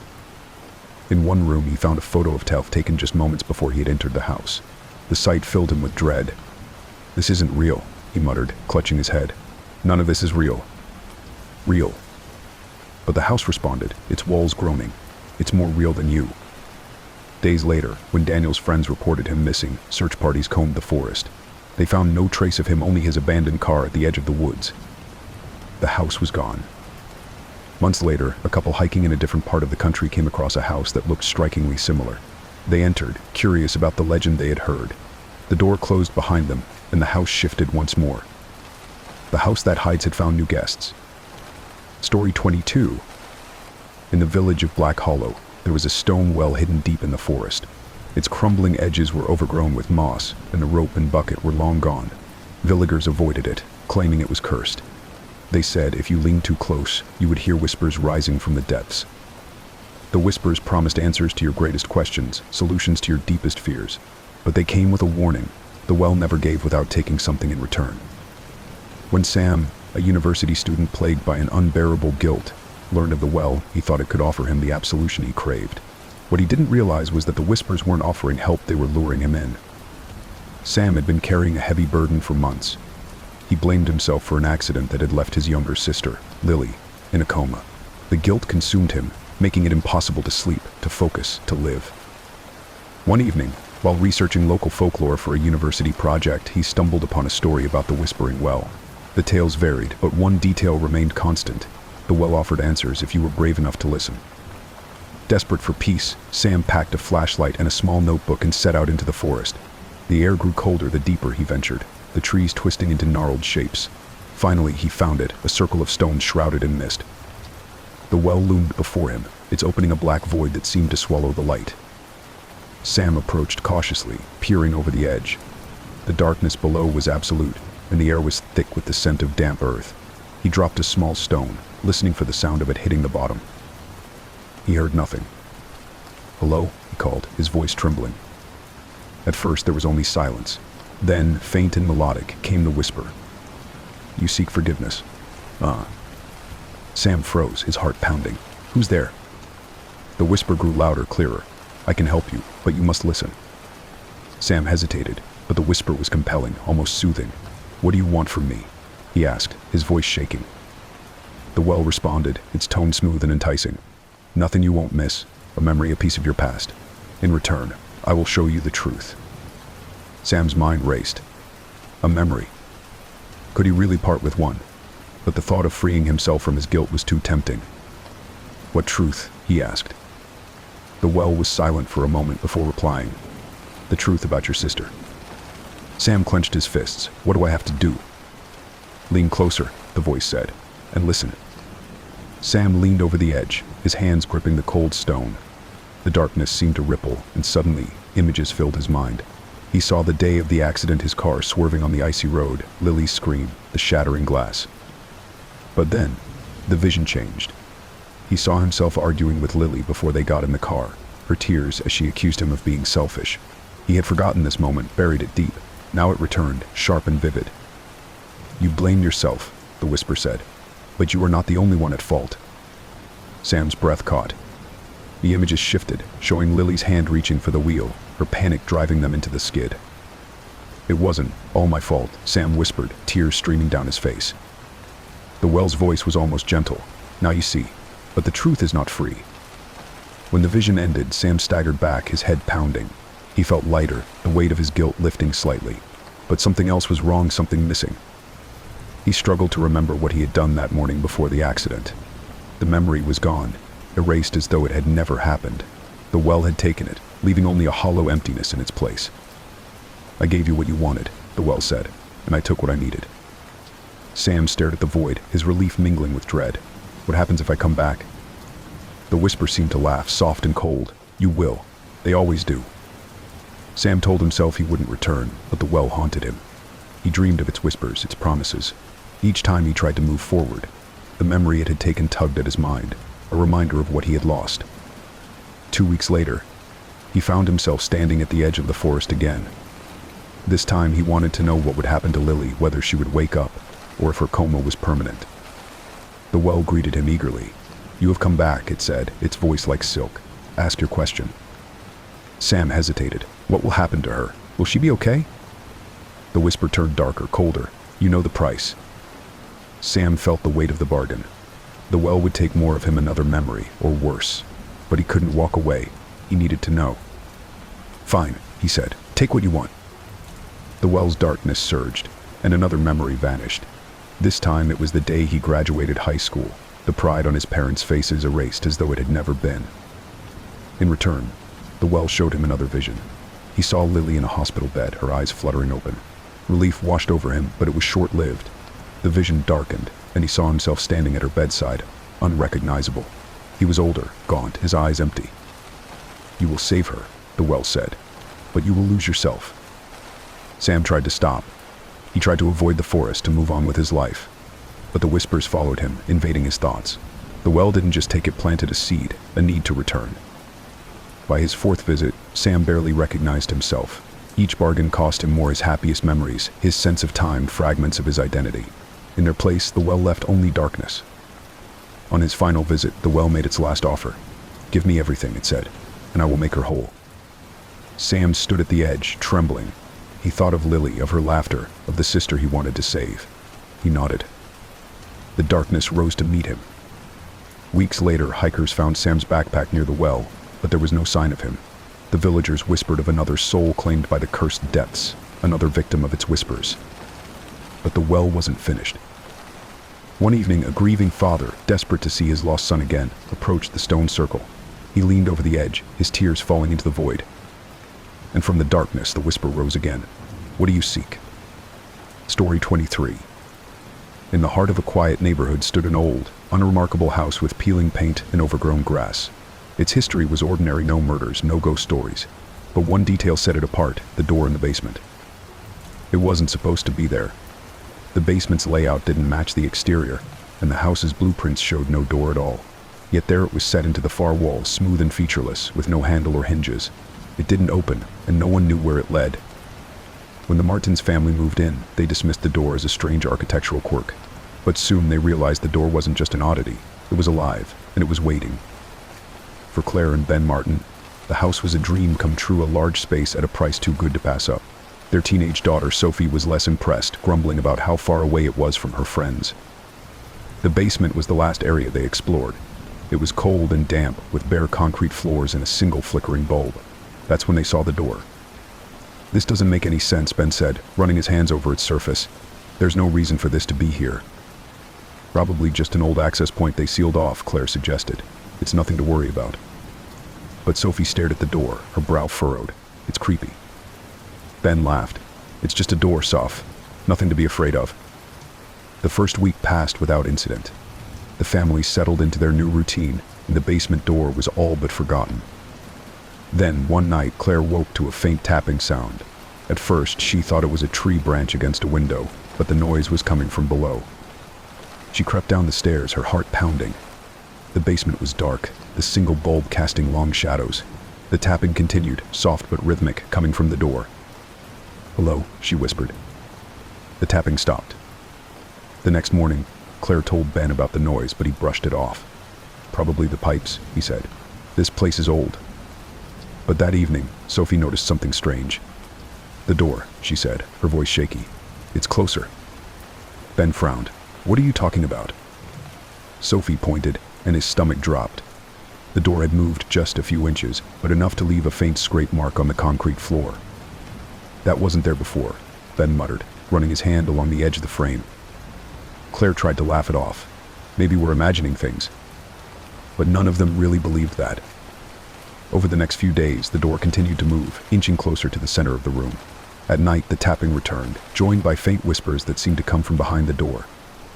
Sophie was the first to hear them clearly. "It's calling my name," she said one morning, her face pale. "I heard it last night. It was saying, 'Sophie, come closer.'" Ben tried to comfort her. "It's just your imagination. Maybe you had a bad dream." But Claire wasn't so sure. She had started hearing the whispers too. The basement itself began to change. The air grew colder, and the concrete walls seemed damp, almost slimy to the touch. Shadows flickered where there was no light, and the door's surface began to warp, faint patterns appearing like veins beneath its smooth surface. One night, Claire noticed something new, scratches on the floor, as though something heavy had been dragged across it. They led from the door to the bottom of the stairs. The family agreed to avoid the basement, but the house had other plans. Sophie became increasingly drawn to the door. She would stand at the top of the basement stairs, staring down at it for hours. When her parents asked what she was doing, she would shake her head and mutter, "It's just there." One night, Claire found Sophie in the basement, her hand pressed against the door. "Sophie," she shouted, pulling her daughter away. "What are you doing?" "I heard it again," Sophie whispered. "It said it could help me. It said it could take me somewhere better." The next night, the tapping and whispers stopped. The house fell into an eerie silence, as though holding its breath. In the early hours of the morning, Claire woke to a loud creak. She and Ben rushed downstairs to find Sophie missing and the basement door wide open. The space beyond wasn't a room. It was a void pitch black, with no walls or floor. A faint, sickly light flickered deep within, and the air smelled of rot. "Sophie!" Claire screamed, her voice echoing into the darkness. Without thinking, Claire stepped into the void. The ground felt solid beneath her feet, but the darkness was absolute. Ben followed, clutching a flashlight, but its beam barely penetrated the gloom. As they moved deeper, the whispers returned, louder and more distinct. They called Claire's name, urging her forward. Then, in the distance, they saw Sophie. She stood motionless, her back to them, bathed in the faint, flickering light. "Sophie!" Claire cried, running toward her. But as she reached out, Sophie turned, and Claire froze. Her daughter's eyes were black, her mouth twisted into an unnatural smile. "It's better here," Sophie said, her voice layered with something inhuman. Claire and Ben never returned from the basement. The house remained empty for years, its reputation growing darker with each passing tale. One day, a real estate agent arrived to appraise the property. As she walked through the house, she noticed something strange, a door on the second floor where none should have been. It was smooth and featureless, with no handle or hinges, and as she leaned closer, she thought she heard faint whispers calling her name. Story 24. The town of Hollowcrest was a quiet, unremarkable place, surrounded by rolling hills and endless woods. Its only claim to fame was its abandoned train station, a decaying relic from the early 1900s. No trains had stopped there in decades, yet every so often, late at night, townsfolk would hear the distant whistle of a train. Legend had it that the train came for the lost and the desperate, those who wanted to escape their lives, but at a terrible cost. Some claimed the train was a vessel for souls who could no longer bear their burdens, a one-way passage to a place no one could describe. Others whispered that the train took more than it gave, feeding on the pain and regrets of those who boarded. When Michael, a man weighed down by grief and guilt, heard the whistle one cold November night, he couldn't resist its call. What he didn't realize was that the train didn't just take passengers, it consumed them. Michael had spent months drowning in sorrow. His wife, Emily, had died in a car accident, and he blamed himself. Sleepless nights turned into days of isolation, and his once bright world had dimmed to a gray haze. That night, as he sat alone in his darkened living room, he heard it, a faint whistle in the distance. At first he thought he was imagining it, but as the sound grew louder, it stirred something deep within him. He stood, peering out the window. In the distance beyond the empty train tracks, a light flickered. The whistle came again, haunting and mournful. "Impossible," he muttered, but something about the sound pulled at him, a strange mix of dread and hope. Michael couldn't explain why he left the house that night. He just knew he had to go. The old train station was a 20-minute walk from his house, but he barely felt the cold as he made his way there. The station was exactly as he remembered it, broken benches, shattered windows, and graffiti-covered walls. Yet, as the whistle grew louder, the air seemed to thrum with energy. Then, the train appeared. It emerged from the darkness like a phantom, its black engine gleaming and its windows glowing faintly. It screeched to a halt in front of the platform, steam hissing into the night. A voice crackled over the intercom, distorted and eerie. "All aboard." Michael hesitated, his heart pounding. A door slid open and a man stepped onto the platform. He was tall and thin, dressed in a faded conductor's uniform. His eyes were shadowed, and his smile didn't quite reach them. "Ticket?" the conductor asked, his voice gravelly. I don't have one," Michael stammered. The conductor tilted his head, his smile widening. "No ticket." "No problem. The train knows who it's for." Michael didn't understand, but the pull was undeniable. Without another word, he stepped onto the train. Inside, the train was dimly lit, its interior both luxurious and unsettling. The seats were plush, but the fabric was faded and stained. The air was heavy with a mix of old perfume and something metallic. Michael walked down the aisle, his footsteps echoing. He noticed the other passengers, silent figures sitting rigidly in their seats, their faces pale and expressionless. "Hello," he tried, but no one responded. As he passed, he felt their eyes follow him, though their heads didn't move. A chill ran down his spine. The train lurched forward, and the world outside the windows blurred into darkness. Michael sat down, gripping the edge of his seat as the train picked up speed. Suddenly, it stopped. The lights flickered, and a low hum filled the air. The conductor appeared, his grin unnerving. "First stop," he said. "Time to face what you've left behind." Michael peered out the window and froze. The train had stopped in the middle of the woods, but in the distance, he saw a familiar scene, the car crash that had killed Emily. He stumbled out of his seat, pressing his hands against the glass. "No, this can't be real." "You must see," the conductor said, his voice almost gleeful. "The train demands it." Michael was thrust into the scene as though he were there again. He saw himself behind the wheel, Emily laughing beside him. Then, the tires skidded, the car spun, and the world erupted into chaos.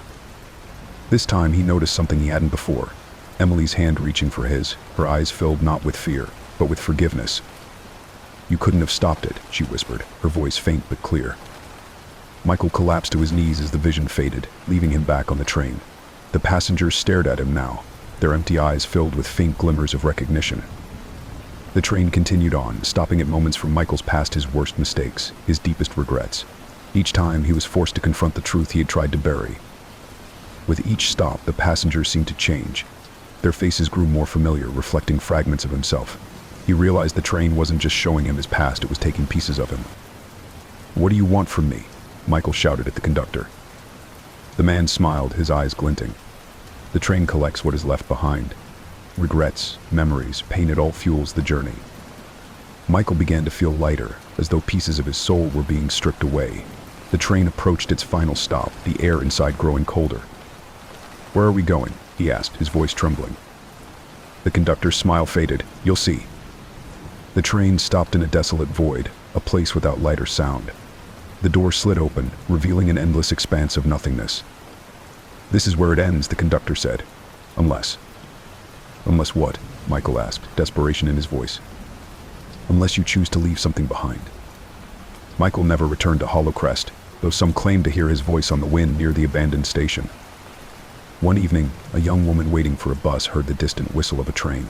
She turned and saw a faint light in the distance, accompanied by a voice on the intercom. "All aboard."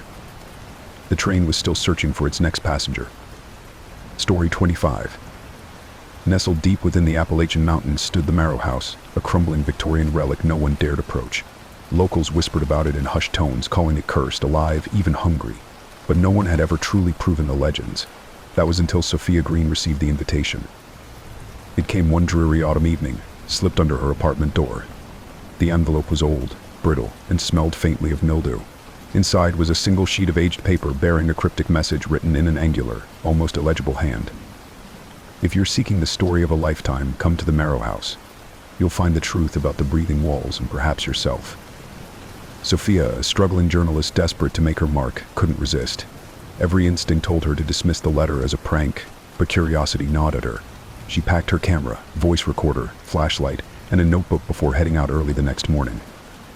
The drive to the house was long and lonely. The roads narrowed as she ascended into the mountains, the dense forest looming on either side. By the time she arrived at the property, the sun was dipping below the horizon. The house loomed ahead, its silhouette jagged and broken against the fading light. Paint peeled from the walls like old skin, and ivy coiled around its frame like a constricting snake. As Sophia stepped out of her car, she felt at the faintest vibration underfoot, like a barely audible hum. Dismissing it as her imagination, she approached the front door. Before she could knock, the door groaned open on its own, as though the house had been expecting her. The air inside was thick and cold, carrying a damp, metallic scent that turned her stomach. The walls appeared to glisten in the dim light filtering through shattered windows. She set up her equipment in the foyer and began to explore. Almost immediately, she noticed the strange phenomenon that gave the house its infamous name. The walls seemed to move, expanding and contracting ever so slightly, as if the house itself were breathing. Sophia pressed her hand to the nearest wall. It was warm, almost feverish, and seemed to pulse faintly beneath her palm. She jerked her hand back, heart racing, but forced herself to stay calm. "It's just an optical illusion," she muttered. "Moisture in the wood or a trick of the light." But deep down, she didn't believe that. As night fell, the house became restless. Whispers began to echo through the halls, soft at first, like the distant rustling of leaves. Then they grew louder, forming words she couldn't quite understand. She set up her camera in the living room, aiming it at the most active section of the wall. The whispers grew louder as midnight approached, and the wall's movements became more pronounced, as though the house were straining to inhale a lungful of air. Sophia fought the urge to flee, determined to document whatever was happening. She placed her voice recorder on the floor and spoke into it. "This is Sophia Green, investigating the Marrow House.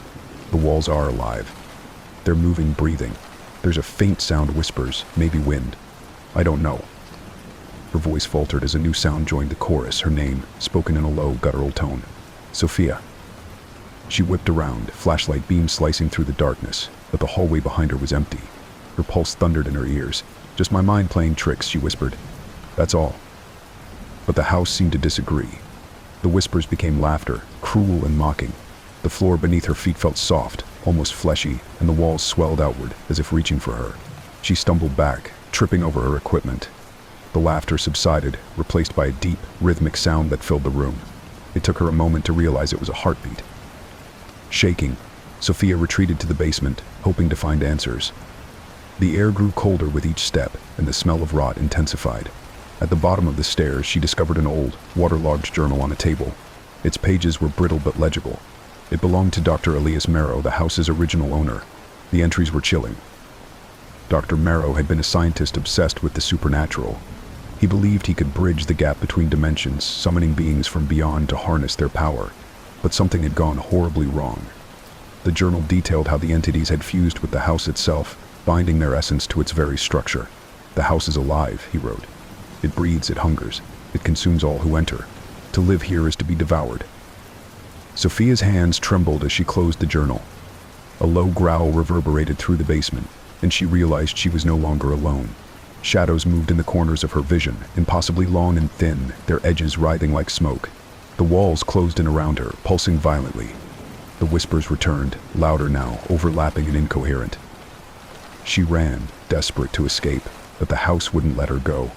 The floor shifted beneath her, tripping her up as the walls expanded, forcing her back toward the living room.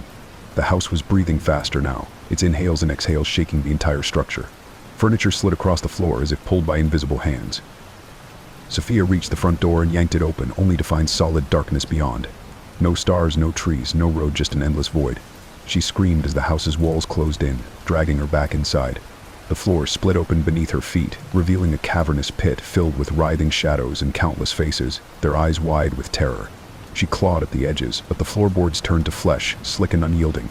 The house exhaled one last time, and she was gone. The next morning, the Marrow House stood silent, its walls still and calm. Somewhere in a distant city, another envelope slipped under another door. Its message was simple. If you're seeking the story of a lifetime, come to the Marrow House. You'll find the truth about the breathing walls and perhaps yourself. And so, the cycle began anew. Story 26. In the late summer of 1987, a small, unnamed island off the coast of Maine became the focus of a strange and terrifying phenomenon. Known only to locals as the Signal, it was a radio broadcast that no one could explain, a transmission that lured listeners to madness and death. Most of the island's inhabitants had long since fled, leaving behind a ghost town of weathered homes and empty streets, all except for one man. Jeremy Cole, an amateur radio operator and conspiracy theorist, heard rumors of the mysterious broadcast and decided to investigate. To him, the Signal was more than an urban legend. It was a mystery begging to be solved. He packed his van with recording equipment, a generator, and enough supplies for a week, and he set off for the desolate island. The journey was uneventful, the sea calm and unbroken as the ferry carried him to the dock. But as the island came into view, he noticed an unsettling detail. There were no birds in the sky, no sound of gulls or waves crashing on the shore. It was as though the island itself had fallen silent, waiting for his arrival. Jeremy set up his equipment in a decrepit lighthouse perched on the edge of a rocky cliff. The place smelled of salt and decay, its walls marked with the graffiti of past visitors. He climbed to the top, where an ancient radio tower loomed like a skeletal sentinel against the sky. From here, he planned to capture the signal, record it, and uncover its origin. He first heard it at precisely midnight. It began as static, a faint hiss that rose and fell like the tide. Then came the hum, low and melodic, resonating in a way that made his chest vibrate. A voice followed, fragmented and distant, speaking in a language he didn't recognize. Jeremy leaned closer to the receiver, adjusting the dials with trembling hands. The voice was neither male nor female, its tone smooth yet unnatural, as though it were mimicking human speech. "Seek, come closer, we are here." Jeremy's scalp prickled. He recorded every second, his mind racing with possibilities. Was this an extraterrestrial transmission? A covert government signal? Or something else entirely? Whatever it was, it felt wrong. There was a weight to the voice, an unspoken command that tugged at his thoughts, urging him to listen longer. The next morning, Jeremy woke to find his equipment in disarray. Wires were tangled, and his tapes had been ejected, their magnetic strips warped beyond use. The air in the lighthouse was heavy and oppressive, as though the structure itself were alive. Brushing off his unease, he set up his equipment again and waited for nightfall. The signal returned, stronger this time. The voice spoke in rhythmic pulses, each word punctuated by a sharp burst of static. Jeremy realized that the words were forming patterns, sequences that seemed deliberate. He wrote them down, filling pages with symbols and phrases that defied comprehension. "Open, the way is near, join us." Jeremy felt an intense pressure in his skull, a pounding that seemed to synchronize with the broadcast. His vision blurred, and the edges of the room seemed to warp and stretch. He pulled off his headphones and stumbled back, gasping for air. But even without the equipment, he could still hear it, the hum vibrating through the walls, the voice whispering in his ears. On the third night, Jeremy ventured outside, driven by an inexplicable need to find the source of the signal. The island was cloaked in fog, the moon casting an eerie glow on the empty streets. As he walked, he noticed strange carvings on the walls of abandoned buildings, spirals, concentric circles, and jagged lines that seemed to shift when he looked away. The voice guided him, growing louder as he approached the center of the island. There, in a clearing surrounded by twisted trees, he found an ancient stone altar.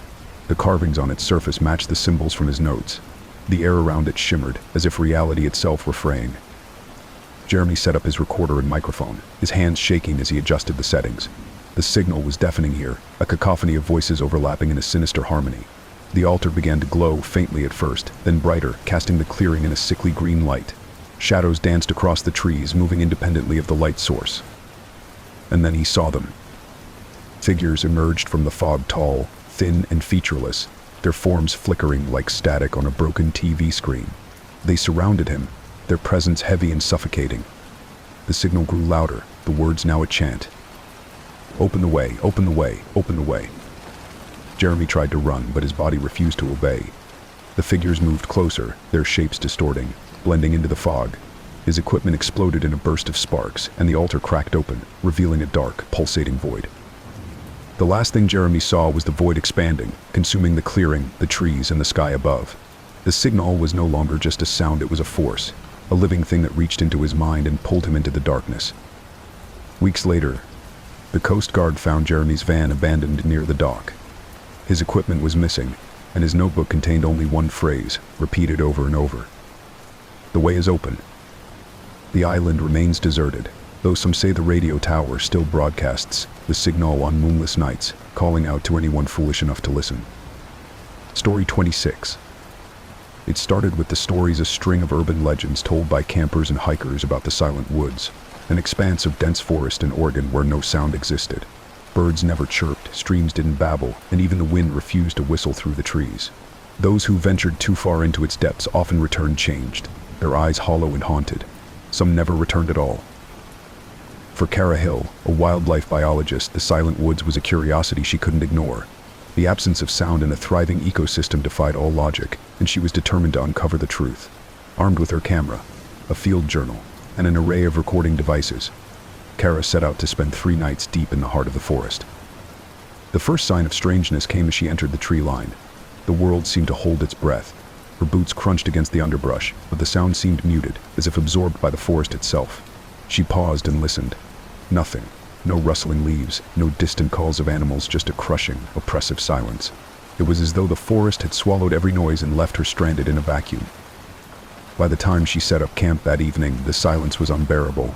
Kara's own breathing sounded unnaturally loud, and every movement she made felt intrusive, like breaking an unspoken rule. She set up her equipment, hoping the microphones might capture something her ears couldn't detect. As night fell, the woods became darker than she'd anticipated. Her flashlight beam seemed to dissolve into the blackness, revealing only the nearest trees. She recorded a brief log before climbing into her tent.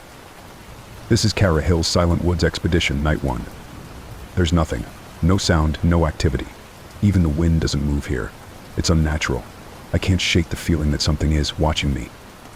Kara woke abruptly in the middle of the night. Her tent was deathly quiet, save for her own ragged breathing. She reached for her flashlight, but the batteries had inexplicably drained. Crawling out of the tent, she found the forest bathed in an eerie silver light, as though the moon were shining directly above her. Yet, when she looked up, the sky was empty, no stars, no moon, just an endless void. Her breath caught as she noticed movement among the trees. Shapes flitted between the trunks, impossibly fast and silent. They were tall and thin, with limbs that seemed to bend in unnatural ways. Kara's instinct screamed at her to run, but her body refused to move. The silence grew heavier, pressing down on her chest like a physical weight. The figures stopped at the edge of the clearing, just beyond the reach of her campfire's light. They didn't have faces, only smooth, featureless surfaces where eyes and mouths should have been. Yet she felt their gaze, piercing and cold. One of them raised a spindly arm and pointed directly at her. Kara stumbled back into her tent, heart racing. The moment she zipped it shut, the silence vanished, replaced by a deafening cacophony. The sound of rushing wind, cracking branches, and distant screams filled her ears, making her head pound. She pressed her hands over her ears, but it did nothing to block out the noise. She could hear whispers now, faint but insistent, speaking in a language she didn't recognize. She blacked out. When Kara woke the next morning, the forest was quiet once more. Her equipment was destroyed, microphones shattered, cables torn apart. Her camera, which she'd set up to record the night, was gone. She checked her watch. It was stuck at 3:17 a.m., the time she had seen the figures. Determined to press on, Kara ventured deeper into the woods. She noticed strange symbols carved into the trees, spirals, jagged lines, and shapes that hurt her eyes if she looked too long. The silence seemed alive now, pulsing with a rhythm that matched her heartbeat. She found a clearing at the center of the woods, dominated by a massive, gnarled tree unlike anything she'd ever seen. Its bark was blackened and smooth, and its twisted branches stretched upward like clawed hands. At its base was a hollow, a dark opening that seemed to breathe, expanding and contracting like lungs. As she approached, the whispers returned, louder now, and in her own voice. "Kara, come inside, it's waiting." The hollow beckoned her, and despite every instinct screaming at her to run, her feet moved forward. She leaned closer, peering into the darkness, and saw something moving within a mass of writhing tendrils, slick and glistening, pulsating with unnatural life. Before she could react, the tendrils shot out, wrapping around her legs and pulling her into the hollow. The silence shattered once more, replaced by a deafening roar that seemed to come from within her own head. Images flashed before her eyes, faces of others who had been taken, their mouths open in silent screams. She felt the forest closing in around her, the trees watching, waiting. Kara's journal was found weeks later by a search party, propped against the blackened tree. The final entry, scrawled in a shaky hand, read, "The silence is alive. It feeds on us. Don't listen to the whispers. Don't follow the light. Don't let it take you." The search party left the journal where they found it and fled the woods. None of them spoke of what they'd seen, but they all agreed on one thing: the forest was alive, and it didn't want to be disturbed. Story 27. There was a hotel in the heart of the city, tucked away on a quiet side street, that no one seemed to remember. Its name had been lost to time, the faded letters above the entrance now illegible. Those who stumbled across it claimed the place felt wrong, a suffocating stillness lingering in its narrow halls, as though the building itself were holding its breath. And then there was the room. Room 616. The rumors about 616 were numerous. Some said guests who stayed there never checked out. Others swore the room was locked at all times, its key missing or destroyed. A few whispered that the room didn't exist at all, that the numbers on the doors skipped from 615 to 617. But those who had seen it, who had truly seen it, said the room called to you.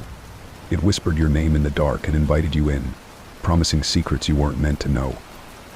For Lucas Grant, a down-on-his-luck novelist, 616 was exactly the kind of story he needed to revive his career. His last 2 books had flopped, and his publisher had all but abandoned him. The idea of an urban legend surrounding a haunted room intrigued him. If he could unravel its mystery, he might have the bestseller he desperately needed. So one rainy evening, he checked into the nameless hotel. The lobby was dimly lit and sparsely furnished, its faded carpets and peeling wallpaper a testament to decades of neglect. The receptionist was an older man with watery eyes and a trembling voice.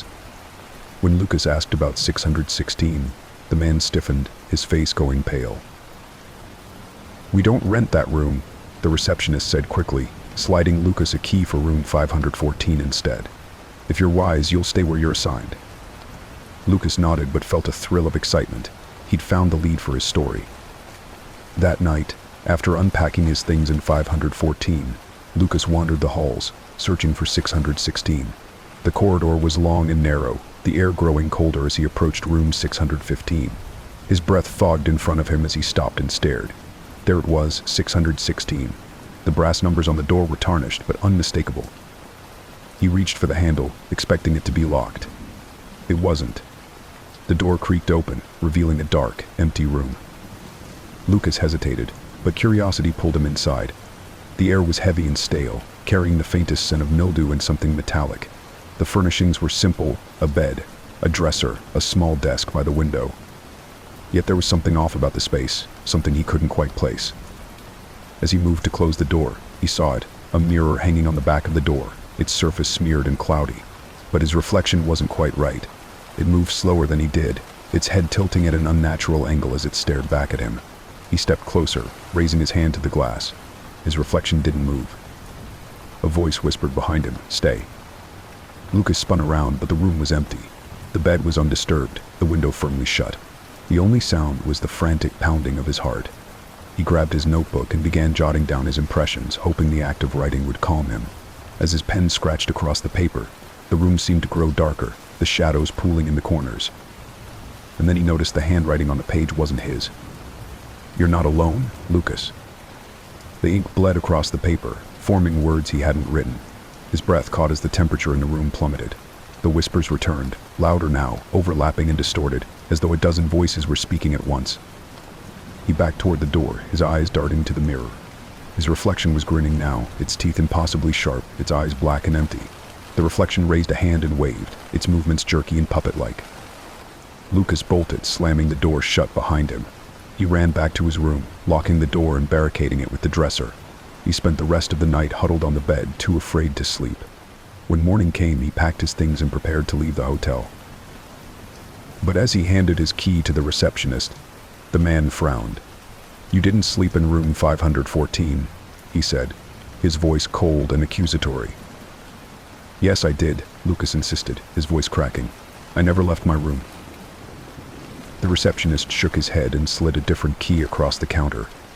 It was tarnished, its brass surface engraved with the number 616. "You checked into this room," the man said flatly, "and you never left." Lucas stared at the key, his mind racing. "That's impossible. I didn't." The man leaned closer, his watery eyes hard and unyielding. "No one leaves 616, Mr. Grant." The walls of the lobby seemed to close in, the air growing heavy. Lucas turned and ran, leaving the key in his suitcase behind. He burst through the front doors and into the rain-soaked street, never looking back. But the story didn't end there. When Lucas returned to his apartment, he found his notebook on the desk, his notebook, the one he'd left in room 616. Its pages were filled with jagged handwriting that wasn't his own. The final entry sent a chill down his spine. "You belong to the room now. It will call you back." Lucas never wrote another book. He never spoke of the hotel again. But on quiet nights, when the world was still, he could hear it, a faint whispering voice, calling his name, pulling him back to 616. Story 28. It was an unremarkable patch of farmland on the outskirts of a quiet town, nothing to distinguish it from the surrounding countryside. Yet everyone knew to stay away from the field after dark. For as long as anyone could remember, there had been stories about the man in the field.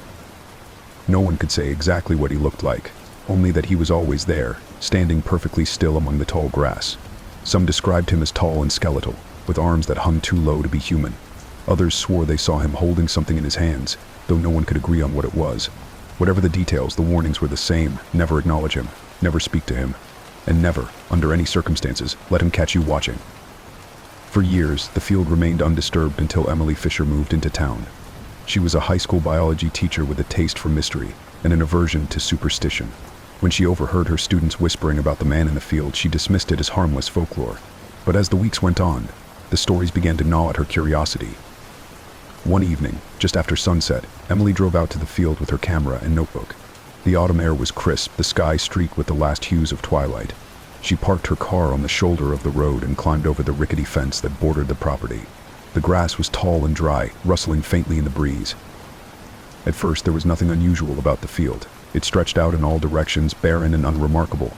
But as Emily moved further in, she noticed a figure in the distance, a dark silhouette standing perfectly still against the fading light.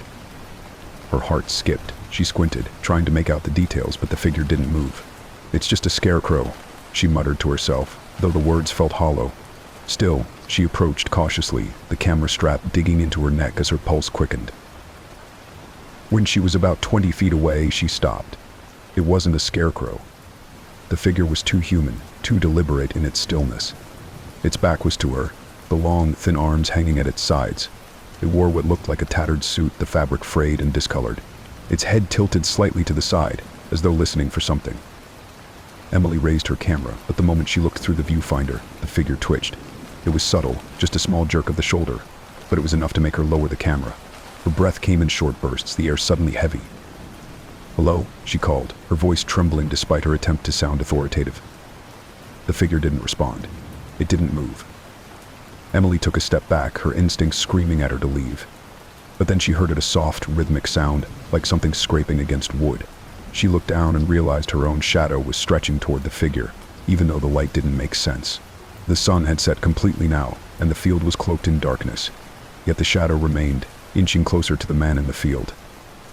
She turned and ran, crashing through the grass as the sound of scraping grew louder behind her. It wasn't footsteps, whatever was following her wasn't walking. It was dragging itself, its weight pulling through the dry grass. Emily didn't dare look back. She reached her car and fumbled with the keys, her hands shaking so badly she dropped them twice before managing to unlock the door. As she threw herself into the driver's seat and slammed the door, she glanced up and froze. The figure was standing at the edge of the road, its head now fully tilted toward her. She couldn't see its face, it was shrouded in darkness, but she felt its gaze, cold and unrelenting. The scraping sound stopped, replaced by an unbearable silence. Emily turned the key and the engine roared to life. She sped away, not daring to look in the rearview mirror. That night she tried to convince herself it was a trick of the light, her imagination fueled by the town's stories. But when she reviewed the footage on her camera, her blood ran cold. The figure was there, standing in the same spot. But as the video played, its head turned slowly toward the lens, and for a split second, its face was visible, twisted and hollow, with empty sockets where eyes should have been. Emily didn't sleep that night. She kept her lights on and her curtains drawn, every creak of the house sending her heart racing. By morning, she had resolved to leave the field and its stories behind. But the man in the field had other plans. Over the next few days, she began to notice small things. Grass stuck to her boots even though she hadn't gone outside. A faint, rhythmic scraping sound outside her window at night. And then there were the shadows always stretching toward her, no matter where she stood or where the light came from.